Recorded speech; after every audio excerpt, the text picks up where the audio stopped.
मैंने सिर्फ अपने मैकेनिकल डॉग से खाना डिलीवर किया और शांत मिलिट्री बेस में रातों रात इमरजेंसी वॉर रेडीनेस अलर्ट चालू हो गया। ये बस 5 किलोमीटर दूर मिलिट्री बेस में एक चक्कर लगाया और इसी से मिलिट्री के सारे fire control positioning system hang होकर क्रैश हो गए। आर्मी ने मेरे मैकेनिकल डॉग को पकड़ने के लिए हजारों की तादाद में हथियारबंद फौज भेजकर उसे चारों तरफ से घेर लिया। लेकिन जब सबने देखा कि मैकेनिकल डॉग को टैंक ने सड़क पर घेर लिया है और सब राहत की सांस ले ही रहे थे, अगले ही पल मैकेनिकल डॉग ने अपना रूप बदला और 18 मैकेनम व्हील्स के साथ पलक झपकते ही वहां से गायब हो गया। ये नजारा देखकर सारे एक्सपर्ट्स पूरी तरह शॉक्ड रह गए। क्या बात है, liquid metal alloy skeleton, nuclear fusion powered flight system और तो और डॉग की पीठ पर लगी ब्लैक ट्यूब भी इलेक्ट्रोमैग्नेटिक रेलगन निकली। नेशनल साइंस एकेडमी ने तुरंत आदेश दिया कि किसी भी कीमत पर इसके बनाने वाले को ढूंढ निकालो। असल में मैं एक मैकेनिकल इंजीनियरिंग वोकेशनल कॉलेज का स्टूडेंट हूँ, लेकिन मैं कभी क्लास अटेंड नहीं करता। सोमवार, बुधवार, शुक्रवार को पर्चे बांटता हूँ, मंगलवार, गुरुवार, शनिवार को खाना डिलीवर करता हूँ और रविवार को घर जाकर ट्यूशन पढ़ाता हूँ। मैं इतनी मेहनत से पैसे इसलिए नहीं कमा रहा कि सिर्फ पेट भर सकूं, बल्कि सिस्टम ने मेरे साइंटिफिक रिसर्च प्रोजेक्ट्स की एक टाइम लिमिट सेट कर दी है। सिर्फ अपनी कमाई के पैसे से मैकेनिकल डॉग बनाकर ही मैं सुपरटेक ब्लूप्रिंट को पूरी तरह से एक्टिवेट कर सकता हूँ। आज मैकेनिकल डॉग के कंप्लीट होने का आखिरी दिन था। इस वक्त मैं स्कूल के स्टार्टअप बेस में अपने मैकेनिकल डॉग की फाइनल क्लीनिंग कर रहा था, लेकिन तभी डिपार्टमेंट हेड एक ग्रुप को लेकर अंदर घुस आए। जियांग चेन, तुम्हारी हरकतें अब स्कूल की बर्दाश्त की हद से बाहर हो चुकी हैं। अगर तुम्हें निकाला नहीं जाना चाहिए तो ये गारंटी लेटर साइन कर दो। काउंसलर भी बगल से समझा रहे थे, जल्दी साइन कर दो, बाद में सुधर जाना। इस पर मैं थोड़ा कंफ्यूज हो गया। क्लास अटेंड करना तो मेरे बस की बात नहीं है, टीचर्स जो पढ़ाते हैं वो मेरे लिए बकवास होता है। लेकिन मेरे सोचने के दौरान ही वॉशिंग पूल के अंदर से भौंकने की आवाज आई। एक पल में वहां मौजूद सब लोग बेचैन हो गए। कमीने जियांग चेन, तुम डॉग के साथ अब्यूज कर रहे हो? भला कोई डॉग के साथ ऐसा करता है? हालांकि भीड़ में कोई डॉग लवर नहीं था, लेकिन आम लोग भी डॉग को ऐसे टॉर्चर होते नहीं देख सकते थे। ये सुनकर मैंने तुरंत हाथ हिलाते हुए मना किया, ये असली डॉग नहीं है। फिर से भौंकने की आवाज आई और डिपार्टमेंट हेड सीधे वॉशिंग पूल की तरफ बढ़े। ये आवाज बिल्कुल असली डॉग जैसी है, तुम किसे बेवकूफ बना रहे हो? उनका यह रवैया देखकर मैंने जल्दी से आगे बढ़कर उनका हाथ पकड़ लिया। खतरा है, पास मत जाइए। इसके जबड़े का हाइड्रोलिक प्रेशर और सुपर हार्ड अलॉय के दांत हड्डियों सहित चबा सकते हैं। अगर इसने आपको काट लिया तो आपका काम तमाम हो जाएगा। लेकिन डिपार्टमेंट हेड को तो गुस्सा चढ़ चुका था। किसे बेवकूफ बना रहे हो? भला कौन सा डॉग अल्ट्रासोनिक क्लीनिंग मशीन में धुल सकता है? लेकिन उनके रिएक्ट करने से पहले ही एक मैकेनिकल डॉग पूल के अंदर से बाहर निकल आया और अपने चारों पैरों पर पूल के किनारे खड़ा हो गया। केमिकल लिक्विड से धुलने के बाद इसके मेटल कलर का बाहरी कवच चमक रहा था। इसके शरीर पर मेटल के स्केल्स एकदम फिट थे। ये देखने में लॉन्ग कंट्री के लोकल डॉग जैसा लगता था, जिसकी आंखें हाई डेफिनेशन कैमरे और 2 लाइट रिंग से बनी थी। एक पल के लिए सब लोग डर के मारे पीछे हट गए, लेकिन तभी मेरे दिमाग में सिस्टम की आवाजों की एक लड़ी गूंजी। मैं एक्साइट होने के बजाय जल्दी से आगे बढ़ा और उसे रोका। वांगकाई, शांत हो जाओ, ये सब तुम्हारे टीचर्स हैं। अगले ही सेकंड वांगकाई की आंखों की लाल लाइट हरी हो गई। उसके गुस्से से खुले जबड़े बंद हो गए और वो छोटे कदमों से दौड़कर मेरे पैरों के पास आ गया और प्यार से अपना सिर मेरे पैर पर रगड़ने लगा। डॉग का मुंह तो बंद हो गया, लेकिन डिपार्टमेंट हेड और बाकी टीचर्स के मुंह हैरानी से खुले के खुले रह गए। मैकेनिकल डॉग के इन स्मूथ और नेचुरल मूव्स ने उन सबका सीपीयू बर्न कर दिया था। ये मैकेनिकल डॉग है? ये मैकेनिकल डॉग कैसे हो सकता है? इतने नेचुरल और लाइवली मूव्स किसी मशीन में कैसे हो सकते हैं? मैकेनिकल इंजीनियरिंग डिपार्टमेंट के हेड होने के नाते उन्होंने मैकेनिकल डॉग्स पर थोड़ी रिसर्च की थी। देश में कई इंस्टीट्यूट्स इस प्रोजेक्ट पर काम कर रहे हैं, लेकिन उनके प्रोडक्ट्स बच्चों के खिलौने जैसे लगते हैं। उनकी चाल ढाल बहुत अजीब होती है और डिजाइन भी बेकार होता है। सिर्फ एक धड़ और 4 पैर होते हैं। लेकिन उनके सामने खड़ा ये मैकेनिकल डॉग इतना एडवांस था कि दुनिया की टॉप टेक्नोलॉजी भी इसके सामने फेल थी। डिपार्टमेंट हेड होश में आए और जल्दी से पूछा, ये मैकेनिकल डॉग कहाँ से आया? क्या तुमने इसे खुद बनाया है? मैं क्लास अटेंड करने के बजाय बाहर जाकर पैसे क्यों कमाता हूँ? सिर्फ इसके एक पैर की कीमत 7 या 8 हजार है। ये सुनकर मैंने तुरंत मैकेनिकल डॉग को उठाकर उनके सामने कर दिया। डिपार्टमेंट हेड ने इसके हर एक डिटेल को गौर से देखा और कांपती आवाज में फिर पूछा, क्या तुमने इसे अकेले बनाया है? और कौन? असल में इसे बनाने वाला सिर्फ मैं नहीं हूँ। ज्यादातर हार्डकोर पार्ट्स मैंने दूसरों से कस्टम बनवाए हैं और सिर्फ कुछ ही पार्ट्स मैंने खुद मैन्युफैक्चर किए हैं। ये सुनकर डिपार्टमेंट हेड के सिर में सन्नाटा छा गया। Genius, super genius! हालांकि मटेरियल खरीदा गया था, लेकिन रिसर्च और डिजाइन पूरी तरह से एक इंसान का था। ये सच में पागलपन था। इंस्टीट्यूट में ऐसा स्टूडेंट होने से पूरे स्कूल का नाम रोशन होगा और भविष्य में स्कूल की रैंकिंग भी आसमान छू लेगी। ये बिल्कुल वैसा ही था जैसे किसी नॉर्मल कॉलेज से कोई साइंटिस्ट एकेडमिशियन निकल आए, जिससे स्कूल की वैल्यू एकदम से बढ़ जाती। इस मैकेनिकल डॉग की परफॉर्मेंस कैसी है? ये कमांड्स को कैसे फॉलो करता है? डिपार्टमेंट हेड के चेहरे पर एक्साइटमेंट साफ दिख रहा था। मैंने इसे कंपेनियन और प्रोटेक्शन टाइप मैकेनिकल डॉग के तौर पर डिजाइन किया है। ये लोगों से प्यार कर सकता है, इंटरेक्ट कर सकता है और इसे खाना खिलाने या वॉक पर ले जाने की भी जरूरत नहीं है। कमांड्स के लिए बस इससे बात करो, ये ज्यादातर चीजों को समझकर फॉलो कर लेगा। डिपार्टमेंट हेड को यकीन नहीं हुआ तो उन्होंने कहा, चलो इसे प्रैक्टिकली डेमोन्स्ट्रेट करके दिखाओ। वांगकाई, जाओ और कोई स्क्रैप मटेरियल उठा लाओ। अगले ही पल वांगकाई फुर्ती से वर्कशॉप के अंदर दौड़ा और एक पुरानी स्टील प्लेट उठाकर वापस ले आया। एक पल के लिए पूरा कमरा शांत हो गया। इस डॉग में इतनी स्ट्रॉन्ग इन्फॉर्मेशन प्रोसेसिंग एबिलिटी है? क्या बात है, हमें तो खजाना मिल गया। अब और डेमोन्स्ट्रेशन नहीं हो सकता, इन्फॉर्मेशन को सीक्रेट रखना होगा। डिपार्टमेंट हेड ने एक गहरी सांस ली और जल्दी से बाकी सबको बाहर निकाल दिया और सख्त आदेश दिया कि मैकेनिकल डॉग की जानकारी किसी को भी लीक नहीं होनी चाहिए। सबको भेजने के बाद डिपार्टमेंट हेड ने दरवाजा बंद किया और मेरे पास आए। अब तुम्हें बाहर जाकर पार्ट टाइम जॉब करने की जरूरत नहीं है। रिसर्च का सारा फंड स्कूल उठाएगा और तुम्हें क्लास भी अटेंड करने की जरूरत नहीं। लेकिन मैंने सिर हिलाते हुए मना कर दिया, सॉरी, मुझे आपका पैसा नहीं चाहिए। ये सुनकर डिपार्टमेंट हेड के कदम रुक गए। उन्हें लगा कि शायद ये लड़का डर रहा है कि स्कूल उसकी रिसर्च छीन लेगा। उन्होंने सोचा कोई बात नहीं, बाद में बात करेंगे। ठीक है, लेकिन 3 दिन बाद होने वाली national college student robotics competition में तुम्हें हिस्सा लेना होगा। ऑर्गेनाइजर्स ने 20,000 का प्राइज मनी रखा है और अगर तुम फर्स्ट आते हो तो स्कूल की तरफ से भी तुम्हें 20,000 का बोनस मिलेगा। 40,000 का प्राइज मनी सुनकर मेरी आंखों में चमक आ गई। इतने पैसे कमाने के लिए मुझे कितना खाना डिलीवर करना पड़ेगा। जल्द ही डिपार्टमेंट हेड अपने ऑफिस वापस गए और मुस्कुराते हुए प्रोफेसर झाओ को कॉल किया। प्रोफेसर झाओ, मेरे स्टूडेंट ने एक मैकेनिकल डॉग बनाया है और वो परसों होने वाली रोबोटिक्स कॉम्पिटिशन में हिस्सा लेना चाहता है। सॉरी, लेकिन आपके कॉलेज से पहले ही एक टीम रजिस्टर हो चुकी है, लेकिन मुझे लगता है कि ये नई टीम उनकी जगह ले सकती है। लेकिन डिपार्टमेंट हेड की बात खत्म होने से पहले ही दूसरी तरफ से आवाज का लहजा बदल गया। मैं तुम्हें बता दूं, जब तक मैं यहाँ हूँ तुम्हारी कॉलेज की ये गंदी राजनीति यहाँ नहीं चलेगी। इसी वक्त जियांगझो के एक रेस्टोरेंट में प्रोफेसर झाओ अपने फोन पर आए वीडियो को देखकर हैरानी से अपनी आंखें बड़ी कर रहे थे। वीडियो में एक मैकेनिकल डॉग एक युवक के पैरों से प्यार से रगड़ खा रहा था। रोबोटिक्स के एक्सपर्ट होने के नाते उन्होंने डॉग की मूवमेंट देखते ही गड़बड़ पकड़ ली। ये नेचुरल और स्मूथ मूवमेंट बहुत ही अजीब थी।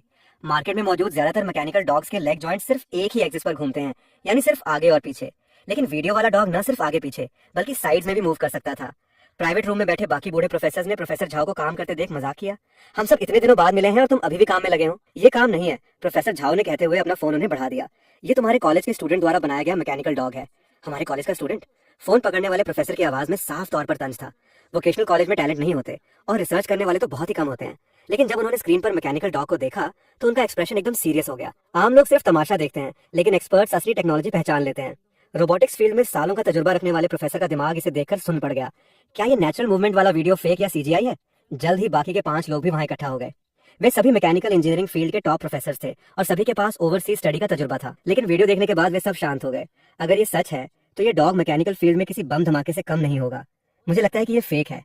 चलो कल हम इसे खुद देख ही लेंगे, अभी खाना खाते हैं। कल ये मैकेनिकल डॉग कहाँ होगा? तुम हरामखोर अभी भी खाना कैसे खा सकते हो?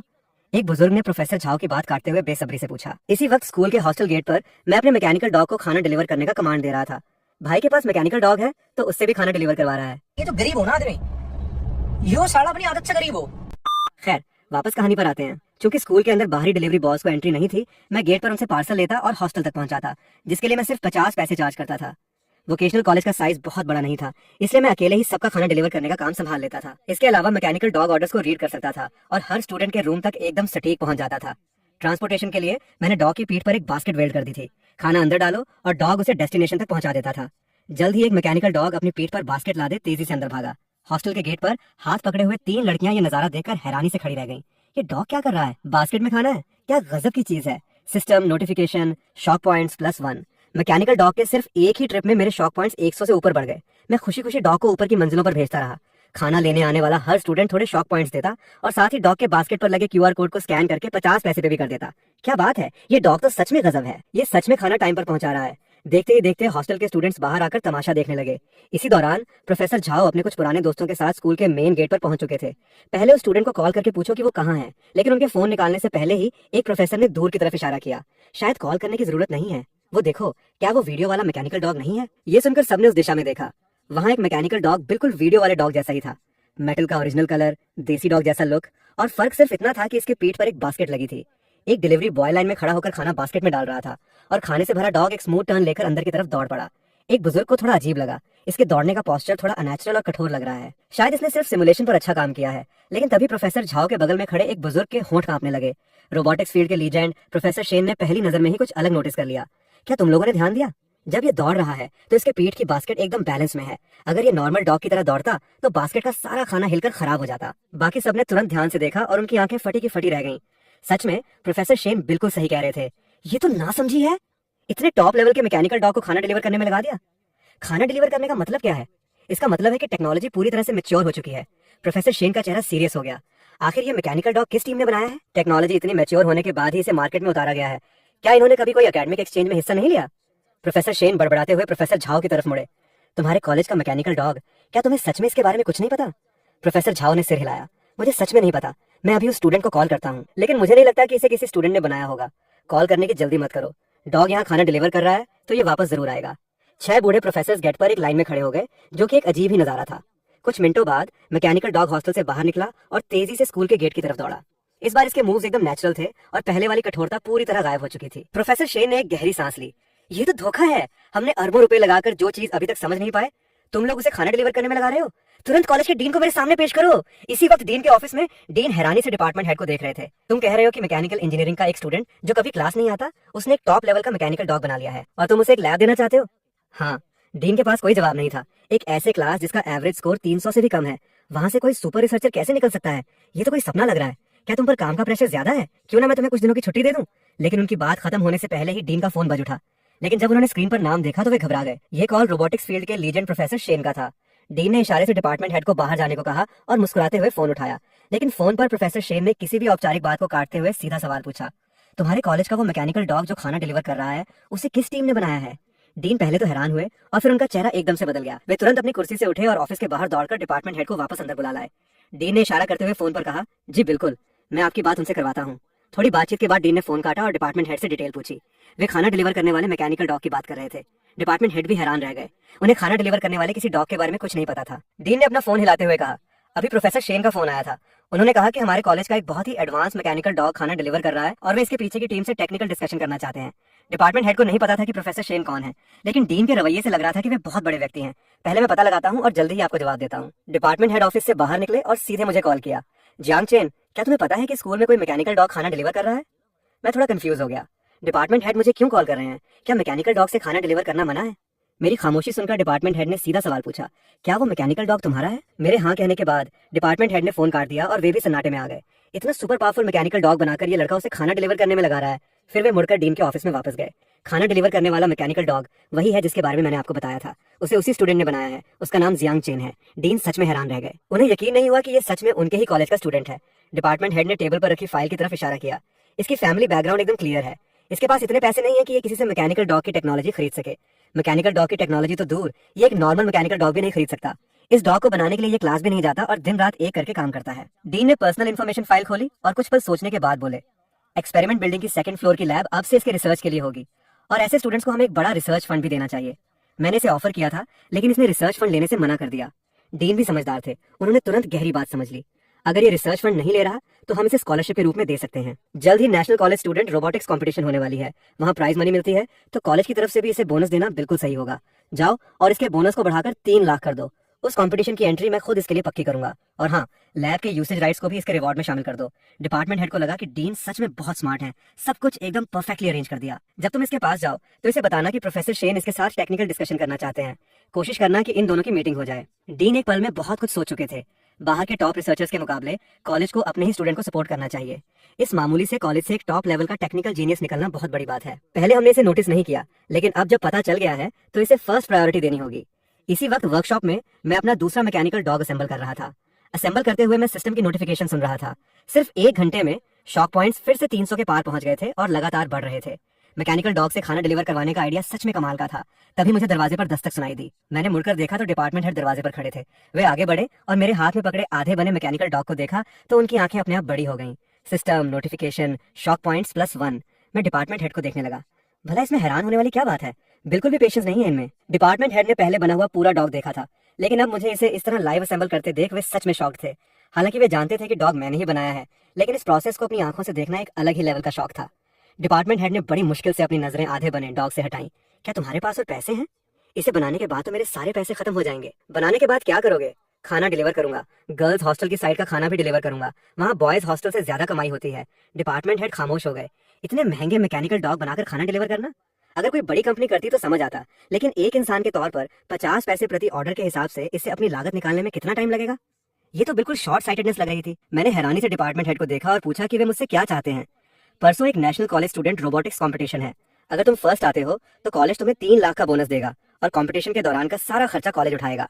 और अगर तुम जीतते हो तो इसके बाद स्कूल की एक्सपेरिमेंट बिल्डिंग की फर्स्ट फ्लोर का यूसेज राइट भी तुम्हें मिल जाएगा। आखिरी लाइन सुनकर मेरी आंखें चमक उठी। 3 लाख के बोनस से ज्यादा एक्सपेरिमेंट बिल्डिंग का यूसेज राइट मेरे लिए सबसे ज्यादा वैल्यूएबल था। मैंने तुरंत कंपटीशन में हिस्सा लेने के लिए हाँ कर दी, लेकिन कॉलेज में पहले से ही दूसरी टीम्स हैं और वे रिप्लेस होने के लिए तैयार नहीं हैं। अगर तुम कल उनके साथ एक प्री मैच खेल सको और जीत जाओ तो तुम हमारे कॉलेज की तरफ से कंपटीशन में जाओगे। और हाँ, एक बात और, प्रोफेसर शेन तुम्हारे साथ टेक्नोलॉजी पर डिस्कशन करना चाहते हैं। प्रोफेसर शेन युनहुआ रोबोटिक्स फील्ड के टॉप रिसर्चर हैं। उन्हें नहीं पता कहाँ से उन्हें तुम्हारे मैकेनिकल डॉग के खाना डिलीवर करने की खबर मिली। मैं उन्हें नहीं जानता और ना ही उनसे मिलना चाहता हूँ। मैंने सिर झुकाकर फिर से काम शुरू कर दिया। डिपार्टमेंट हेड ने मुझे काम में व्यस्त देखा तो ज्यादा जोर नहीं दिया और चुपचाप वहां से निकल गए। वर्कशॉप से बाहर निकलकर डिपार्टमेंट हेड ने गहरी सांस ली और डीन को कॉल करके सारी बात बताई। हैरानी की बात यह थी कि मेरे प्रोफेसर शेन से मिलने से मना करने पर डीन को बिल्कुल गुस्सा नहीं आया। वे जानते थे कि मैं कॉलेज के लिए किसी वरदान से कम नहीं हूँ। अगर उन्होंने मुझे अपने साथ जोड़ लिया तो डीन का करियर भी अगले लेवल पर जा सकता था। नेशनल कंपटीशन जीतने से कॉलेज का नाम थोड़े दिनों के लिए चमकेगा, लेकिन अगर ये मैकेनिकल डॉग नेशनल लेवल पर दिखा तो कॉलेज पूरे देश में फेमस हो जाएगा। कॉलेज को एक झटके में मशहूर करने में कोई बुराई नहीं थी। इसी वक्त मैं वर्कशॉप में कई घंटों से व्यस्त था और दूसरा, मैकेनिकल डॉग अभी भी 80% ही पूरा हुआ था। मैंने फैसला किया कि थोड़ा और पैसा कमाने बाहर जाता हूँ। मैंने वर्कशॉप से कुछ क्रिएटिव एक्सेसरीज निकाले, अपनी इलेक्ट्रिक बाइक पर लोड की और स्कूल के नाइट मार्केट की तरफ निकल पड़ा। स्टॉल पर पहुंचकर मैंने पैकेट खोले और सामान को अलग अलग प्राइस रेंज के हिसाब से सजा दिया। लेकिन जैसे ही मैंने सब सेट किया, मैंने देखा कि कुछ बूढ़े लोग तेजी से मेरी तरफ आ रहे हैं। वे 6 बूढ़े प्रोफेसर्स नाइट मार्केट में कई चक्कर लगाने के बाद आखिरकार मुझे ढूंढ ही लिया। मैं उनमें से सिर्फ प्रोफेसर झाओ को पहचानता था, इसलिए मैं थोड़ा कंफ्यूज था कि मामला क्या है। मैंने हर बार की तरह पूछा, सर आपको क्या चाहिए? आज की पहली सेल है, मैं आपको 20% डिस्काउंट दूंगा। इसी वक्त भीड़ में खड़े प्रोफेसर शेन को भी यकीन नहीं हो रहा था कि डीन ने उन्हें रिजेक्ट कर दिया, लेकिन उन्हें मैकेनिकल डॉग के असली क्रिएटर को ढूंढना ही था। वे सीधे मेरी आंखों में देखते हुए बोले, मुझे बताओ, ये मैकेनिकल डॉग किसने बनाया है? क्या आप उस खाना डिलीवर करने वाले मैकेनिकल डॉग की बात कर रहे हैं? वो मैंने बनाया है, नामुमकिन। मैंने बहुत से टॉप रिसर्चर्स देखे हैं, जीनियस भी कम नहीं देखे। रिसर्च करने के लिए सबसे जरूरी है फोकस और डेडिकेशन, और तुम यहाँ आकर स्टॉल लगा रहे हो। प्रोफेसर झाओ ने एंगल बदलते हुए कहा, तुम बस मुझे ये बता दो कि मैकेनिकल डॉग के पीछे का असली रिसर्चर कौन है। तुम्हारे स्टॉल का सारा सामान मैं खरीद लूंगा, और न सिर्फ डिस्काउंट नहीं लूंगा बल्कि तुम्हें डबल पैसे दूंगा। मैंने प्रोफेसर झाओ की आंखों में देखते हुए सीरियसली कहा, वो मैं ही हूँ। प्रोफेसर झाओ कुछ और बोलने ही वाले थे कि प्रोफेसर शेन ने उन्हें रोक दिया। अब पूछने का कोई फायदा नहीं है, इस वक्त सिर्फ वेरिफिकेशन की जरूरत है। फिर उन्होंने अपना फोन निकाला और उसमें से एक फोटो ढूंढ कर निकाली। क्या तुम ये मैथ्स का सवाल सॉल्व कर सकते हो? मैंने फोटो में दिए गए सवाल को देखा। मेरे दिमाग ने अपने आप ही एनालिसिस प्रोसेस और कैलकुलेशन मेथड पूरा कर लिया और मैंने तुरंत 63 का एकदम सटीक जवाब दे दिया। प्रोफेसर शेन हैरानी से सवाल और फिर मेरी तरफ देखने लगे, जैसे उन्होंने कोई भूत देख लिया हो। इतने कॉम्प्लेक्स सवाल का जवाब तुमने सिर्फ दिमाग में कैलकुलेट कर दिया, और वो भी सिर्फ 2 सेकंड में? प्रोफेसर शेन ने एक गहरी सांस ली। लगता है उन्हें सच में कोई जीनियस मिल गया था, लेकिन क्या पता इसने ये सवाल पहले कहीं देखा हो। उन्होंने फिर से फोन में स्क्रॉल किया और एक और मुश्किल सवाल निकाला। मैंने बस एक नजर डाली और तुरंत जवाब दिया, ये सवाल ही गलत है, इसका कोई रिजल्ट निकल ही नहीं सकता। प्रोफेसर शेन ने अपना फोन वापस रख लिया।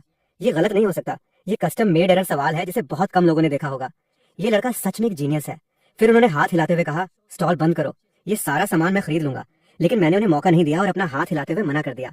आपको इसे खरीदने की जरूरत नहीं है, ये सामान भी वेस्ट हो जाएगा। यहाँ हर एक प्रोडक्ट मैंने बहुत सोच समझ कर चुना है। मैं इसे सिर्फ उन्हीं लोगों को बेचूंगा जिन्हें सच में इसकी जरूरत है। दूसरी तरफ कॉलेज के ऑफिस में एडमिन हेड को सिक्योरिटी गार्ड का फोन आया। प्रोफेसर शेन, प्रोफेसर झाओ और बाकी लोग जियांग चेन के स्टॉल के पास उसकी मदद कर रहे हैं। एडमिन हेड एक पल के लिए तो सुन रह गए और फिर अचानक टेंशन में आ गए। उनके अंदर एक खतरे की घंटी बजी। ये लोग तो मेरे स्टूडेंट को हाईजैक करने की कोशिश कर रहे हैं। इसके बाद एडमिन हेड अपनी पूरी स्पीड से नाइट मार्केट की तरफ दौड़े। मार्केट के एंट्रेंस पर पहुंचते ही उन्होंने देखा कि 2 सीनियर प्रोफेसर के शरीर पर तरह तरह के छोटे गहने और एक्सेसरीज लटकी हुई हैं और उन्होंने हाथ में एक बोर्ड पकड़ रखा है जिस पर लिखा है 10 रुपए में 5। उनमें से एक प्रोफेसर शेन थे। ये कॉन्ट्रास्ट सच में बहुत ज्यादा था। एडमिन हेड ने तुरंत अपना फोन निकाला और एक फोटो खींच ली। इसी वक्त प्रोफेसर शेन ने भी डीन को देख लिया। खरीदोगे? सब खरीद लो, डीन ने हाथ हिलाते हुए कहा और फिर अपनी आवाज धीमी करके बोले, हमारे कॉलेज में बड़ी मुश्किल से एक जीनियस निकला है और आप यहाँ आकर उसे चुराने की कोशिश कर रहे हैं। ये ठीक नहीं है ना? प्रोफेसर शेन भी थोड़े हैरान हुए। चुराने की कोशिश? और फिर उनकी आंखों में चमक आ गई। उन्होंने सोचा कि उन्होंने ये आइडिया पहले क्यों नहीं सोचा। जियांग चेन जैसे टॉप जीनियस का इस छोटे से कॉलेज में रहना सच में उसकी काबिलियत के साथ नाइंसाफी है। लेकिन ये सोचकर कि भविष्य में ये लड़का बहुत ऊंचाई पर जाएगा, फिलहाल उसका फेवर जीतना और टेक्नोलॉजी सीखना ही सबसे जरूरी है। डीन को अपनी मंशा समझाने के बाद डीन ने राहत की सांस ली। कुछ ही देर में डीन के शरीर पर भी क्रिएटिव एक्सेसरीज लटक रहे थे। आधे घंटे से भी कम टाइम में मेरा स्टॉल खाली हो गया, क्योंकि कॉलेज के स्टूडेंट्स और टीचर्स ने जब डीन को सामान बेचते देखा तो वे सब तमाशा देखने और खरीदारी करने आ गए। नतीजतन आधे घंटे में मेरे 1 हफ्ते का स्टॉक बिक गया। आप सब बूढ़े लोग आखिर चाहते क्या हो? प्रोफेसर शेन ने सीधे कहा, मैं तुम्हारे बनाए हुए मैकेनिकल डॉग को करीब से देखना चाहता हूँ। उन्होंने मेरी मदद की थी, इसलिए मैं ज्यादा मना नहीं कर सका। फिर मैं उन्हें अपने वर्कशॉप में ले गया। मैकेनिकल डॉग ने भीड़ में मुझे देखा तो तुरंत खड़ा हो गया और मेरे पैरों से रगड़ खाते हुए प्यार जताने लगा। टेक्नोलॉजी समझने वाले उन बूढ़े प्रोफेसर्स की आंखें फटी की फटी रह गईं। वे सच में बहुत ज्यादा शॉक्ड थे। ये मूवमेंट सच में कमाल की थी। एक्शन एकदम नेचुरल था और सेंटर ऑफ ग्रेविटी का कंट्रोल परफेक्ट था। लगातार बढ़ते शॉक पॉइंट्स देखकर मैं मुस्कुरा दिया। आप लोग सीधे इसे वॉइस कमांड दे सकते हैं, इससे जो चाहो वो करवाओ। ये कहकर मैं वापस वर्कशॉप के अंदर चला गया ताकि दूसरे डॉग को असेंबल कर सकूं। प्रोफेसर शेन डॉग के सामने बैठ गए और उन्होंने अपनी समझ से हर तरह के कमांड्स देकर उसे टेस्ट किया। सिर्फ कुछ ही मिनटों में शॉक पॉइंट्स तेजी से बढ़ने लगे। मैं चुपचाप नहीं बैठ सका। मैंने कुछ पानी की बोतलें और कुर्सियां लाकर उन्हें टेस्ट करते हुए देखना शुरू कर दिया। वे सब टेक्निकल एक्सपर्ट थे और जितना ज्यादा वे टेक्नोलॉजी समझते थे उतना ही ज्यादा शॉक्ड होते जा रहे थे। और ये शॉक लगातार बना हुआ था, क्योंकि ये मैकेनिकल डॉग हर मायने में नॉर्मल लेवल से बहुत ऊपर था। Simulation level, movement ability, information processing, environment adaptability, और तो और ये अपने ऊपर पड़ने वाले वजन के हिसाब से अपना पोस्चर भी एडजस्ट कर लेता था। अगर मुझे पता होता कि ये लोग इतना एंटरटेनमेंट देंगे तो मैं भला स्टॉल क्यों लगाता। ये सोच ही रहा था कि प्रोफेसर शेन वर्कशॉप के अंदर आए। वे मैकेनिकल डॉग का एल्गोरिदम क्या है ये पूछना चाहते थे। इतनी पावरफुल इन्फॉर्मेशन प्रोसेसिंग एबिलिटी देखकर उन्हें शक था कि कहीं ये डॉग किसी बड़े सर्वर से कनेक्टेड तो नहीं है, लेकिन अंदर आते ही उनकी आंखें फटी रह गईं। टेबल पर रखे दूसरे आधे बने मैकेनिकल डॉग को देखकर वे पूरी तरह कंफ्यूज हो गए। ये आधा बना हुआ मैकेनिकल डॉग था। रोबोट के अंदरूनी हिस्से को देखकर और फिर मेरे असेंबल करने के स्मूथ तरीके को देखकर वे मन ही मन गालियां देने लगे।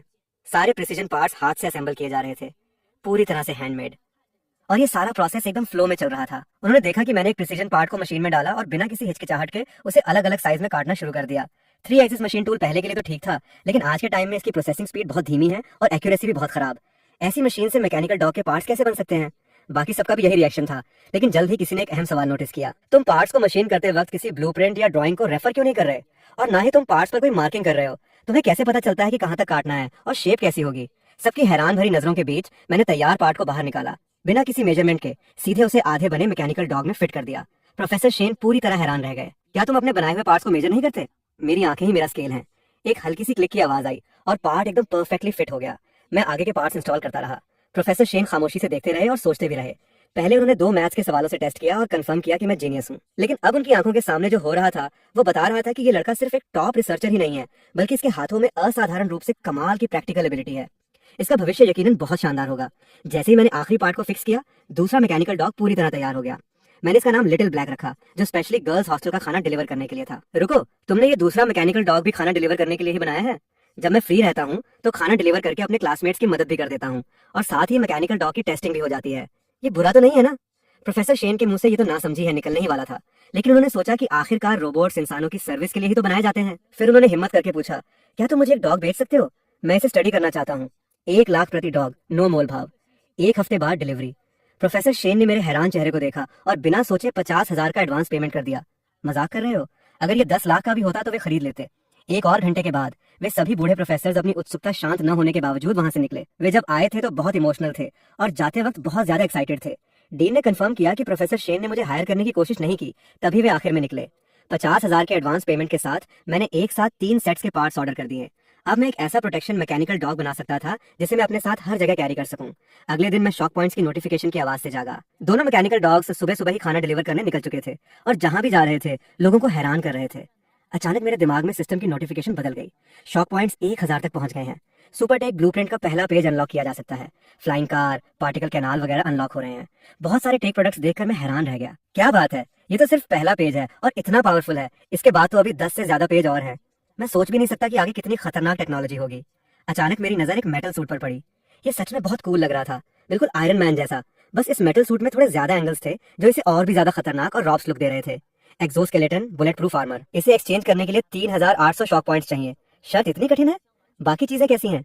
मैंने उस वॉरियर के हाथ में पकड़ी गई गन की तरफ देखा। ये गन बिल्कुल मॉडर्न टाइम की नहीं लग रही थी। Electromagnetic rail gun. इसे एक्सचेंज करने के लिए 1288 शॉक पॉइंट्स चाहिए। मैंने चेक किया तो शॉक पॉइंट्स अभी भी 200 से ज्यादा कम थे। सिस्टम स्पेस से बाहर आकर मैं थोड़ा एक्साइटेड हो गया। वो गन देखने में ही बहुत कूल लग रही थी। मैं इसे सच में बनाकर ट्राई कर सकता हूँ। और वैसे भी ये गन सेफ लग रही थी, बिल्कुल किसी खिलौने जैसी। इसे बनाने से कोई बड़ा रिस्क भी नहीं होगा। लेकिन अभी मुझे अपना सामान पैक करना था, क्योंकि कल national college student robotics competition थी। आमतौर पर ऐसी कंपटीशन में टीम्स हिस्सा लेती हैं। कुछ अच्छे कॉलेज की तो कई टीम्स होती हैं। मेरा प्रोजेक्ट थोड़ा कॉम्प्लेक्स था। ये कोई रोबोट्स की फाइटिंग कंपटीशन नहीं थी, बल्कि एक ऑल राउंड स्कोरिंग और इवैल्यूएशन था। इसके अलावा अलग अलग प्रोडक्ट्स के लिए अलग अलग टेस्टिंग मेथड्स थे। जैसे कि अभी सबसे पॉपुलर मैकेनिकल डॉग्स के लिए कुछ ऑब्स्टेकल क्रॉसिंग परफॉर्मेंस होती हैं। मेरे लिए तो ये बिल्कुल भी चैलेंजिंग नहीं था। मेरी सिर्फ एक ही उम्मीद थी कि वहाँ बहुत सारे लोग हों, ताकि मुझे ढेर सारे शॉक पॉइंट्स मिल सकें। सुपर टेक ब्लूप्रिंट के पहले पेज पर इतनी सारी चीजें थी, मुझे सब कुछ चाहिए था। मैं मैकेनिकल डॉग्स को असेंबल करता रहा। जहां तक हमारे कॉलेज की ओरिजिनल टीम का सवाल है, उन्होंने पहले ही हार मान ली थी और अपना मौका मुझे दे दिया था, जो इन दिनों बहुत फेमस हो रहा था। देर रात तक काम करने के बाद मैं फिर से वर्कशॉप में ही सो गया। अगली सुबह मैं बाहर निकला और कॉलेज द्वारा अरेंज की गई कार में बैठ गया। इस बार भी प्रोफेसर झाओ ही टीम लीडर थे, लेकिन अब पूरी टीम की जगह सिर्फ मैं अकेला था। और हमारा मकसद भी सिर्फ तमाशा देखने से बदलकर फर्स्ट प्राइज जीतने का हो गया था। वहाँ स्टाफ वेन्यू को सेटअप करने में व्यस्त था। साइट पर दूसरे कॉलेज के भी बहुत सारे स्टूडेंट्स अपने रोबोट्स को ट्यून कर रहे थे। मैकेनिकल डॉग्स, ह्यूमनॉइड रोबोट्स, 8 पैरों वाले रोबोट्स, ट्रैक वाले रोबोट्स और तो और बहुत ही फ्लेक्सिबल मैकेनिकल कीड़े भी थे। लेकिन मेरी नजरें वर्कशॉप के इक्विपमेंट पर जाकर अटक गईं। वहाँ high precision CNC machine tools थे। ये प्रिसीजन पावर डिवाइसेस बनाने के लिए बिल्कुल परफेक्ट थे। मैं मशीन के पास गया और उसे चेक करने लगा। प्रोफेसर झाओ मेरे बिल्कुल पीछे थे और मेरी जरूरत के हिसाब से अलग अलग मटेरियल्स ढूंढ कर ला रहे थे। फिर मैंने तेजी से मटेरियल को फिक्स किया और CNC मशीन पर पैरामीटर सेट किए। प्रोफेसर झाओ बगल में खड़े हैरानी से देख रहे थे।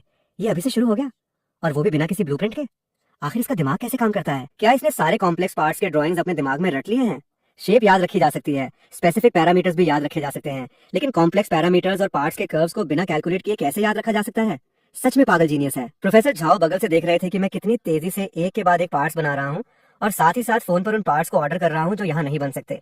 ये रिसर्च कम और मैन्युफैक्चरिंग ज्यादा लग रहा था, लेकिन प्रॉब्लम ये थी कि मैन्युफैक्चरिंग में भी उन्होंने कभी इतना स्मूथ प्रोसेस नहीं देखा था जहाँ एक सेकंड भी वेस्ट न हुआ हो। सारा प्रोसेस एकदम फ्लो में चल रहा था, लेकिन देखते देखते प्रोफेसर झाओ को थोड़ा कंफ्यूजन होने लगा। कुछ गड़बड़ है, ये पार्ट्स बहुत छोटे हैं, मैकेनिकल डॉग के पार्ट्स जैसे नहीं लग रहे। और ये ट्यूब जैसा पार्ट क्या है? प्रोफेसर झाओ ने सबसे पहले सोचा कि ये कोई प्रिसीजन पावर कोर होगा, लेकिन अगले ही पल उन्होंने इस आइडिया को खारिज कर दिया। ये बिल्कुल नामुमकिन था। हालांकि वे समझ नहीं पा रहे थे, लेकिन उन्होंने रात तक मेरी मदद की। इस वक्त वर्कशॉप में सिर्फ मैं और प्रोफेसर झाओ ही बचे थे। प्रोफेसर की उम्र हो चुकी थी, इसलिए मैंने उन्हें आराम करने वापस भेज दिया और मैं खुद सुबह होने तक काम करता रहा। जब तक मैंने इलेक्ट्रोमैग्नेटिक रेलगन को मैकेनिकल डॉग पर माउंट नहीं कर दिया, तब तक मैंने अपने हाथ नहीं रोके। ही अब टाइम आ गया है कि मैं यहाँ मौजूद सब लोगों को कुछ और ज्यादा शॉकिंग दिखाऊं। आखिर आज कंपटीशन देखने के लिए बहुत सारे लोग आए हैं और सब टेक्नोलॉजी के बड़े बड़े एक्सपर्ट्स हैं। प्रोफेसर झाओ वर्कशॉप में आए और मुझे अभी भी काम करते देख युवाओं की एनर्जी देखकर वे काफी इंप्रेस हुए। फिर उन्होंने एक कपड़े का सेट निकाला। ये कॉलेज ने स्पेशली सिलाई करवाई हुई यूनिफॉर्म है, इसे पहन लो और कंपटीशन के लिए तैयार हो जाओ। मैं थोड़ा हैरान हुआ, हमारे कॉलेज की यूनिफॉर्म कब से आ गई? असल में थी ही नहीं, ये स्पेशली बनवाई गई थी। मैंने यूनिफॉर्म खोली तो मेरे होश उड़ गए। आगे और पीछे दोनों तरफ डिनर प्लेट से भी बड़े कॉलेज के लोगो बने हुए थे। कॉलेज सच में फेमस होने के लिए पागल हो गया था। मैंने कपड़े पहने और पूछा कि कंपटीशन का फ्लो क्या है।